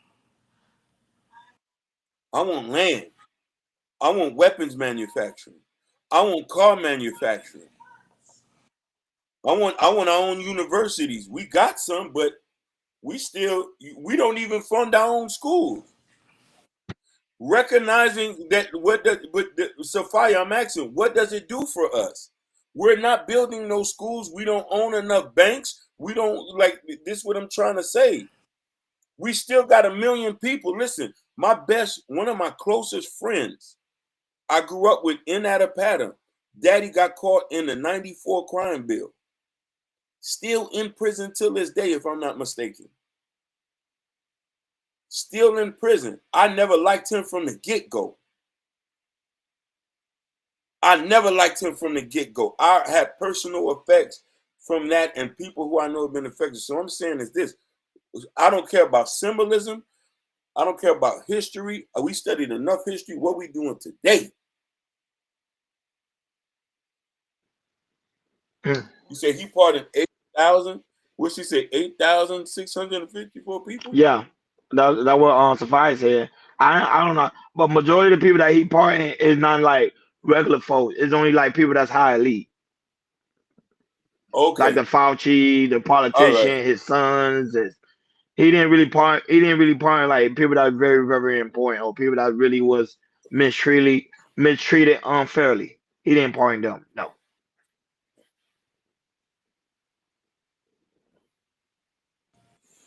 I already know. He said, our people with money don't care about community, only money. Oh no, that's a fact. That's a fact. And that's why I say it takes the right people to change the community. It takes the right people to change the community. So people that is doing something, because I know a guy right now who's doing something within the community, and he has money. He's black. So it's at the end of the day, what you gonna do with your wealth? At the end of the day, you choose whatever you want to do with your wealth. And now that there is some black billionaires that you may not know about that's doing stuff in the black community. They just don't make it publicly known. And that's a fact. Even Chicago really mentioned it one time. I think when he was on this panel, he mentioned it. He said there was a wealthy black man that was doing stuff in Chicago, and people don't even know who he is. And he's black. So there's a lot of black billionaires out here. They doing stuff in the community. It's just they don't want to be publicly known, and I respect that. Go right ahead, George. All right, on to the next topic. Let's talk about TikTok. So almost about 12 hours of TikTok being blacked out. It is finally came back. We talked about it Friday, if it's, TikTok's officially going to be banned, which it did for 12 hours. How long it's going to be banned? It's only banned for 12 hours, and now it is back, and all because of Donald Trump. That's what people. That's what that's what it leading on. I remember. I think it was the Shade Room. It said that Trump saved TikTok. It had like a little little thing right there. It said Trump saved TikTok. So other than that, Ronnie, go ahead and play the clip. TikTok is coming back, and after that, we chop it up. No, but shout out to Sunshine Sunset, a new subscriber. Thank you for being here. Really appreciate you. Have fun. Do your thing, but go right ahead. We're about to play the clip now. Hold on. What she just said? After going dark for less than 24 hours. It's been a long 12 hours. Oh, my God. Over the last few days, uncertainty over the future of TikTok. After the Biden administration said they wouldn't implement the ban, but TikTok claimed their service providers needed more assurances in writing. The White House calling going dark a stunt. Restoration came shortly after President-elect Trump posted on Truth Social companies not to let TikTok stay dark, saying Americans deserve to see our exciting inauguration. Also writing he would issue an executive order giving TikTok more time before any penalty would be enforced. And as of today, TikTok is back. A 90-day period could be used to facilitate some type of sale, with Mr. Trump writing he'd like to see a joint venture with 50% American ownership. The law stipulated the app had to be sold away from its parent company ByteDance because its ties to China and the national security concerns that the Chinese government could take American data or manipulate content. The app has said that's not true. TikTok today welcoming users back with a message crediting President Trump and saying in a statement the Trump team provided the necessary clarity and assurance for service providers. Also writing they're working with Mr. Trump on a long-term solution. We are so back, and the vibes are absolutely immaculate. Meanwhile, some users tonight celebrating the return of a social media giant. Savannah Sellers is with us now. And Savannah, to be clear, to the degree that this is a solution, it is only a short-term one. Hallie, that's right. There are still open questions about what a long-term solution would be. So the law allows for the president to decide what counts as a qualified divestiture. So if any American company or individual buys 50%, that could be enough. We'll see if that gets done within 90 days. Hallie? Thanks for. So go ahead, Ronnie. Any surprise or shock that TikTok has been banned, or how long it's been out for? What's your take? Yeah, y'all might not like it. This credit don't actually go to Trump. This credit actually go to Biden because the Biden said do not let TikTok go dark. Biden was the first. It wasn't really Trump. They made Trump. It was a stunt. It was literally a stunt. They was trying to make Trump look good. It was actually. I gotta be fair across the board. That was Biden doing, because Biden was saying don't go effect with the ban. So by them doing that, it was pretty much trying to make Trump look good. I'm just being honest. At the end of the day, TikTok, when it went dark, I think people was panicking. Because you got to keep in mind, a lot of people use TikTok for a lot of numerous of things. Some people use that as a way of escape. Some people actually use TikTok as income. Like, this is their job. Because they're content creators, so this is their job. This is what they get paid for. So when TikTok goes dark, a lot of content creators, they didn't know what to do. They were stuck. And this is why you got to branch out and don't focus on one app. Go to different type of platform. Like Chaos doing. Like, you see, we on different type of platform. We just not on YouTube. Because you limit yourself to one platform, that platform is gone, then you feel like all hope is lost. Mind you, Jordan Hakeem, they actually called 911. The amount of people was panicking, couldn't believe that TikTok actually went dark. But they made Trump look good. I would say this is not really Trump doing. This was really Biden. And now that Trump even stated it, he was going to sign executive order originally today to make sure TikTok get a 90-day extension. So at the end of the day, I don't know why people thought TikTok was going away. I told people TikTok wasn't going away. We even did a show about it. TikTok was not going away. There was just a political ploy. That's just my opinion. Go right ahead, Hakeem. I honestly wanted TikTok to be banned. I wanted to see people crash out. I was enjoying every second of it. Our people are on there too much. Every day, late night, 24 hours, nobody don't really got no job. I wanted people to scramble like eggs in the morning. To see TikTok back online disappoints me so much because we're so lost. We're so lost, my brothers and sisters. I want us to go read a book. I pray the gods will be in my favor and TikTok will get banned. How you gonna say that, Hakeem? You use TikTok? I'm a hip. I like this. I listen. I use it for what it is, but secretly, I just want it to be banned. I want that to be banned. I want Red Note to be banned. I want Lemon 8 to be banned. You know what I mean? I all want us to just strictly be on Instagram. That's my take. Yeah, man. I was seeing when TikTok got banned for real. You know, we be posting into our in our direct boss little messages and everything. And I was to see people going on X just panicking and everything, crying like, "What am I gonna do? This is not fair. Why would the government do something like this?" I mean, people was being upset. And my mind, I was like, "Oh well, go get a job, get a real job, get an out-of-five job. I don't want to hear all that. Get a job. We're in America, you know." And the thing is like, if you relied on TikTok, but you gonna have other platforms like Instagram, Facebook, YouTube. We can make all sorts of income because that's what we're doing. We just don't rely on one platform. Chaos Coach, we spread out. We on everywhere, and that's how you're supposed to do it. If let's say YouTube went down on in a month or so, YouTube went down tomorrow. That's okay. We'll stream on Kick. We'll stream on Twitch. We'll stream on X. We'll still stream on Facebook. We're still gonna try to make our money. So as content creators, we don't just rely on one thing. We on everywhere, and that's what other people should be on.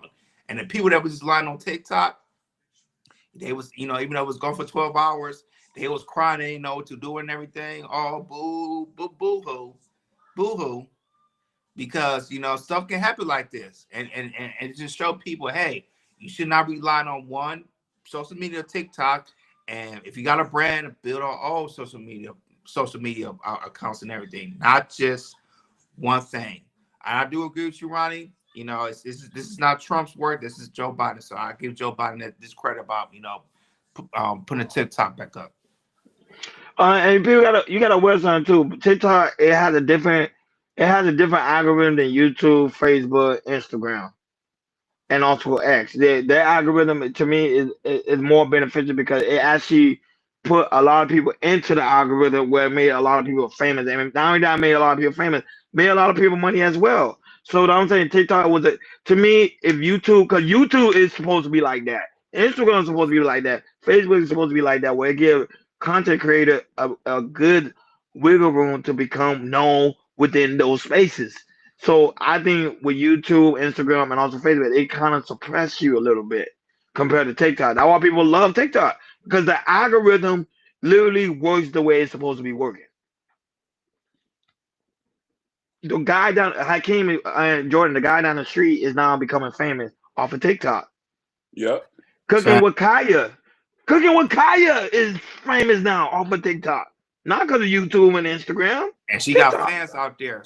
I saw she was out this one place, and people was taking pictures and all that type of things. Yeah, that's what I'm saying. Yeah.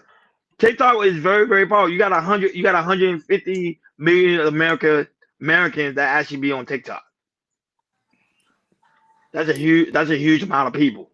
So them shutting it down, and not only that, I think Trump said it on Sunday too. He said he's trying to work out like a 50-50 deal with them, 50-50 partnership.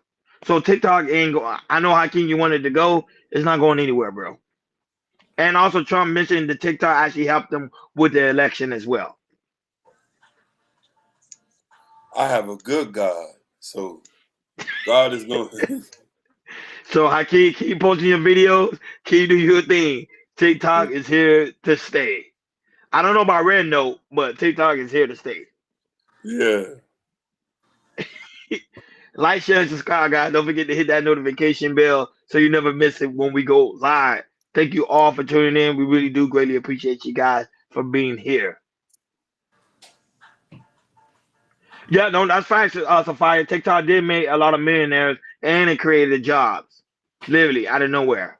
That one people was panicking because they didn't know what to do. Their whole life was pretty much TikTok. And when TikTok was gone, they were like, and now that there was a story of it was two homeless couples. Literally, Hakeem and Jordan homeless. TikTok made them money. Yep. They're not homeless anymore. Yeah. Here to stay. It's creating jobs, Hakeem. This is the future. You're right. Hey, see that? Sophia said I'm about to start reviewing Hakeem TikTok videos. Anything for you, baby. Oh man, that's gonna be Go good. ahead. That's gonna be good. Oh, that's gonna be good. Go right ahead, Jordan. I know All she's right, gonna cook me. Since we're saying to the TikTok little streaming zone and everything, we're gonna talk about how these streamers are making so much money that they're looking like the new rappers. When I mean by rappers, I mean they're they being millionaires. They rocking the jewelry. They're rocking they get the houses, the cars, and everything. And remember we have like the MTV Cribs, and we see a lot of rappers look at their house and everything. Now it's turning over to the streamers. How some streamers are more hotter than these rappers out here. And what do I mean by that? We do have a clip we want to play. It's a skit, but it just shows you how the streamers are pretty much they're the new rappers. They get more they're a little bit more rich or a little bit more famous than streamers are a little bit more rich and more famous than rappers are. So go ahead, Hakeem. Go ahead, Ronnie, play the clip, and after that we'll chop it up. 2 hours late, chat, man. Oh man, where you at? Oh, I think that's him right there. Oh yeah, yeah. What's up with you, man? What's up? Yes, sir. Bro, damn. Big fan of you, man. No cap, as man. everybody should be. Bro. Yes, bro. Y'all welcome Jay Rich to the chat, and man. no, I'm not freestyling. Yeah, man.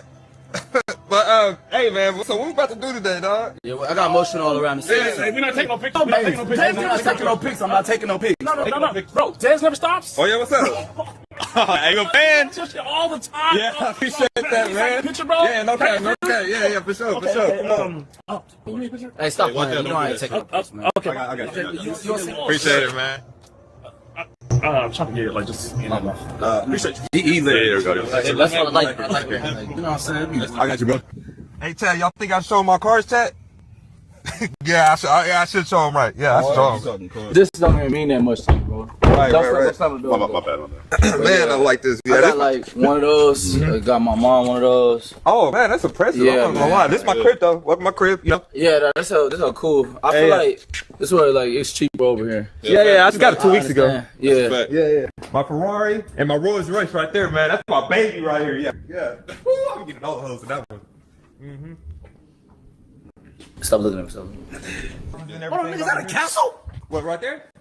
Oh yeah, that's my homeboy Tony house. He got that from streaming too. He got that from streaming? That's some Harry Potter castle type shit. Yeah, bro. Yeah. Hey, shout out to Tony Can't Quit TV, man. Make sure y'all go follow him, man. No cap. Type shit. Yeah. That shit normal. I mean, yeah. Y'all streaming niggas getting a little bit of money, but. Oh, shout out to $2,000 donut. What you doing, Chuck? Yeah, $2,000. Yeah. Yeah, come on, you ready?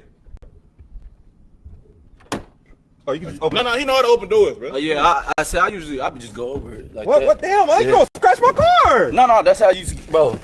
Come on, man. Whoa! It just seemed like you just never drove this car before or something. Nah, you having the time of your life. I'm just saying, like, where I'm from, like, my brother who fucking, bro, my brother ain't here to experience this shit, dog. Oh, your brother, man. Shout out to your brother, man. Shout out to Keezy, man. Rest in peace to him, man. Yeah. Okay. Yeah, and what was you saying about OBS?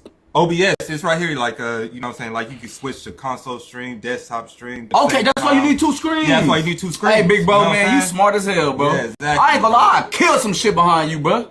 I'll kill some shit behind you, bro. I appreciate that, man. Dead ass, I'm not playing. Y'all see my eyes, nigga? It's blood right here, man. Hey, I appreciate that, man. I appreciate you coming on the stream for real, You already know, bro. I'm here whenever you say so, bro. 2 hours late, chat, man. Fuck we ball, man. Where you at? Oh, I think that's him right there. Oh yeah, what's up with you, man? What's up? Yes, sir. Bro, damn. Big fan of you. Yeah, so there you have it. It's a little skit, but we're living in the times that streamers are making a lot more money than these rappers out here, and you can see that there's a little shift that instead of people are leaning towards rappers when it comes to having the cars, the clothes, the jewelry, and everything.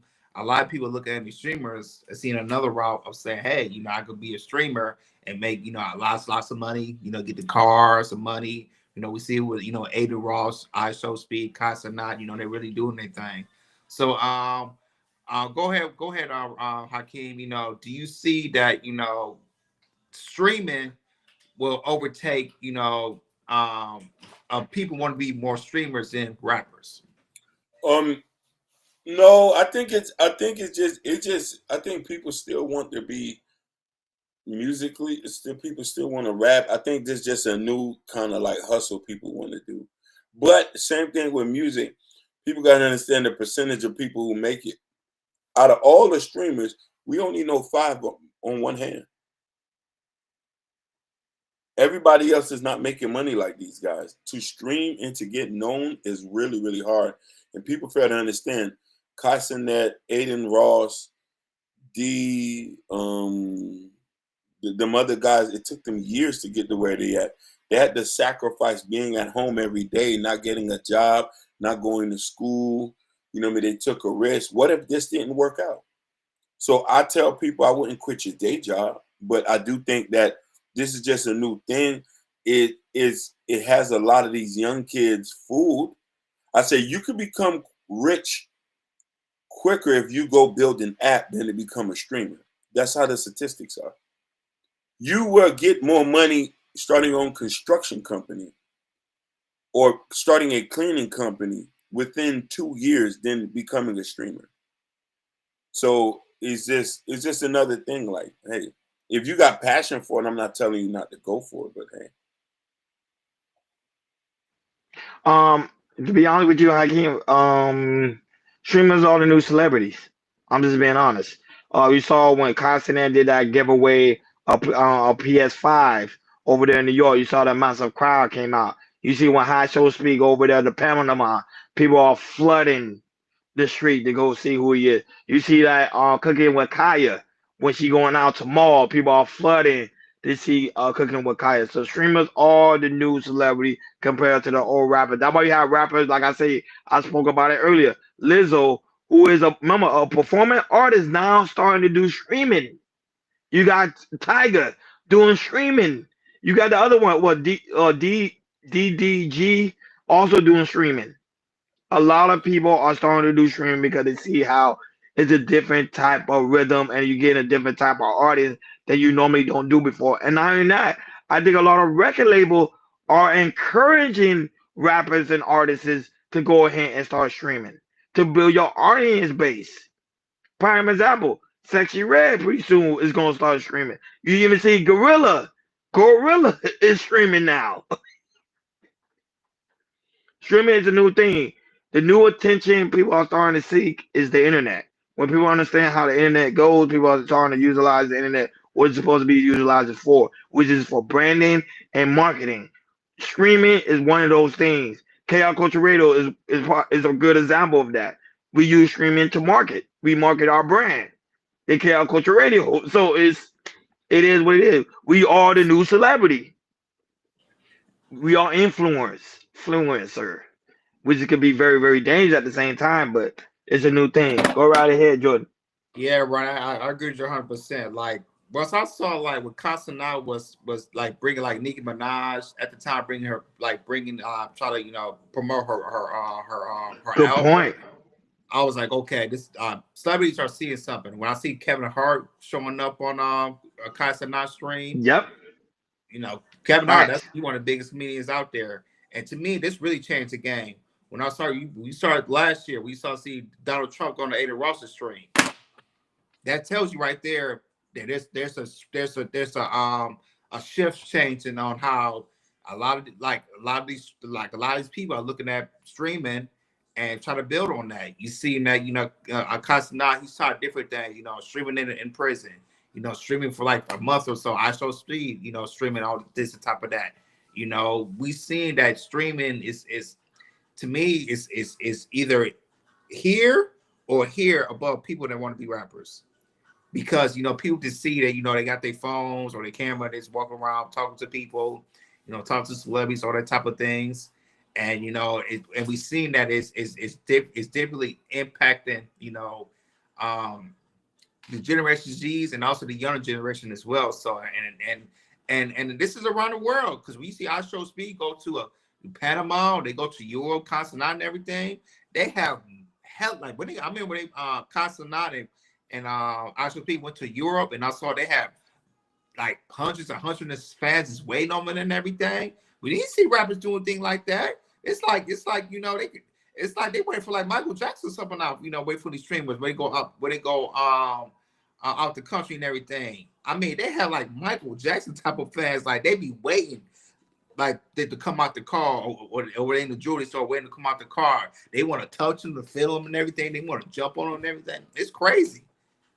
Streaming is taking these constant ISO speed to another level, more to the level that I haven't seen a lot of rappers when they have fans like that. I've never seen streamers how they fans are compared to how rappers how they fans are, because these streamers, these fans, they take to the next level, and I'm convinced. Yeah, you gotta think about it. Along Kai Cenat stream, y'all actually watch and sit down and watch his stream. He got, like I said, 500,000 people watching his stream. Hakeem, God is enjoying. That's a lot of people. If one of us would feature on his stream, man, that's 500,000 people watching. That people would have, half of them people would have came over here and watched the show. Exactly. I'm saying it show you how powerful streaming is. I can't knock it. It's a new celebrity. I keep telling you. There are people, shout out to Anton Dillon from AntonDillon.com. He got known from streaming. And now he's on Fox News. Like, you get what I'm saying? Like, that's how it works. Fox News are now starting to pay attention, and all the record labels starting to pay attention. Okay, let me see what these guys doing. Because these guys are doing a good enough job. I don't mind sponsoring those shows. Now you got gambling sponsoring shows. Now you got liquor companies sponsoring shows now. Because they know streaming, that's how powerful it is. I don't think people understand how powerful it is. Streaming is very powerful. It's about to change the world, bro. The internet is changing the world. It is. Creating jobs and creating a lot of opportunity for a lot of new people. And I think when people start to realize and that's why people are streaming every day. But I agree with you, I don't think people should quit their day job. Yeah. That's a dumb move. Don't quit your day job. Still stream as a hobby, but still keep your day job, because like you saw what happened with TikTok. If it goes dark, you're gonna start going crazy. So keep your day job. Like, share, and subscribe, guys. Don't forget to hit that notification bell on the right-hand side. Remember, we do go live each and every Monday, Wednesday, Friday, 6 o'clock Eastern time. And now we're starting to go live Tuesdays and Thursdays, which is our vertical live days. So be on the lookout for that. Make sure you have your notification on so you never miss it when we go live Tuesdays and Thursdays. Shout out to everybody that was in the building, the lovely Sophia Grace. Guys, make sure you subscribe to her channel. Hakeem, what is her channel again? I like it when you say it. So that's why Sophia Inspires. Sophia Inspired. Make sure y'all go and support the sister. Shout out to the lovely Mom Money and Natasha Vincent. That's also in the building. Thank you so much for being here. Why High? Thank you so much for being here. Why High? I know he getting ready to watch the Notre Dame versus the Ohio State game. I think that game's about to start soon. Shout out to Killer Swag that was also in the building. Joe No Hurdle, blessed to be upon you. Thank you so much for being here. Kawafi, aka Dialogue, was also in the building. Thank you so much for being here. Know Your Worth. Thank you so much, sweetheart, for being here. Thank you so much, Mimi. Always the first one in the building. Thank you so much, sweetheart, for being here. We really do greatly appreciate you. Aston Williams, the creator of the Shiest Avenger, was also in the building. Guys, make sure you go and subscribe to the channel. He's close to 800 subs. Let's get him here. Let's get him there. Shout out to the new subscribers, Sunshine Sunset.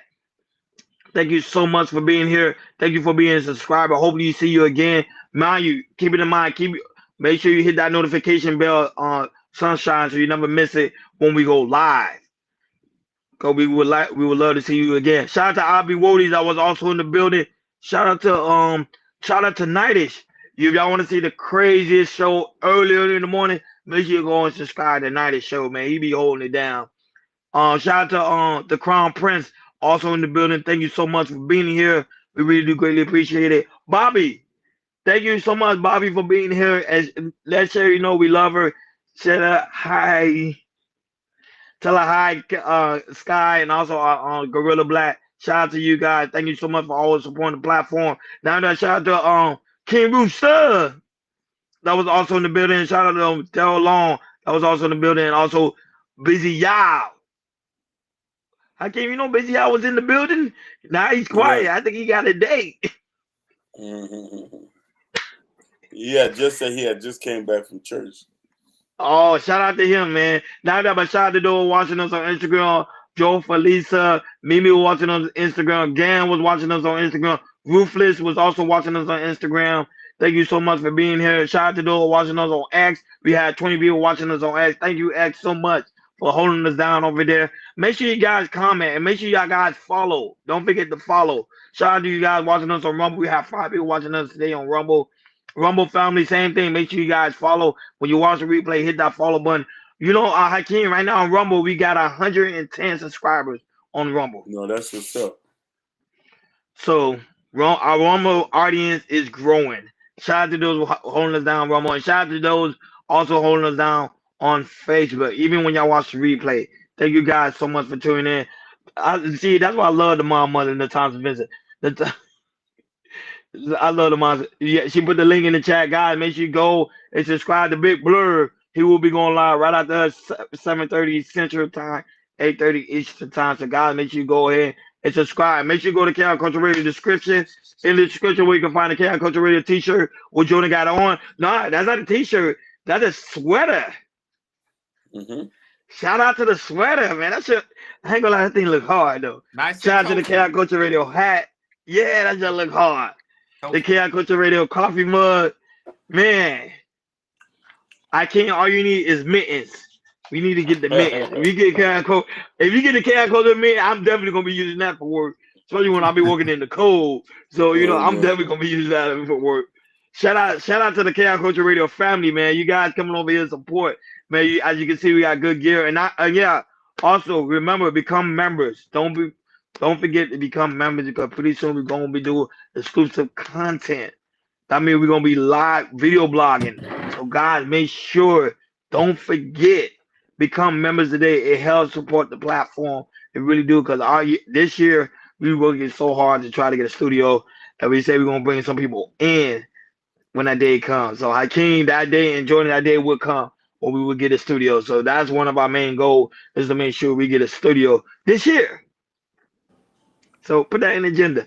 And make sure you go to Chaos Culture Radio Community Tab. In the Community Tab, we can find President Hakeem book, Black Love. His new book is right now. Is it on hold, Hakeem, or it's still about to drop? No, it's on hold right now. I got it, man. You remember my laptop had messed up. So, yeah. Literally, hopefully by Valentine's Day, we'll have it. That's all that matters. Thank you guys so much for tuning in. We really do greatly appreciate you guys. A lot of love. Make sure y'all enjoy the rest of your Martin Luther King Day. And we will see you guys tomorrow. Like always, thank you for tuning in to Chaos Culture Radio. That's right, Mom, Mother. Put the link in the chat for people to join. We over and out.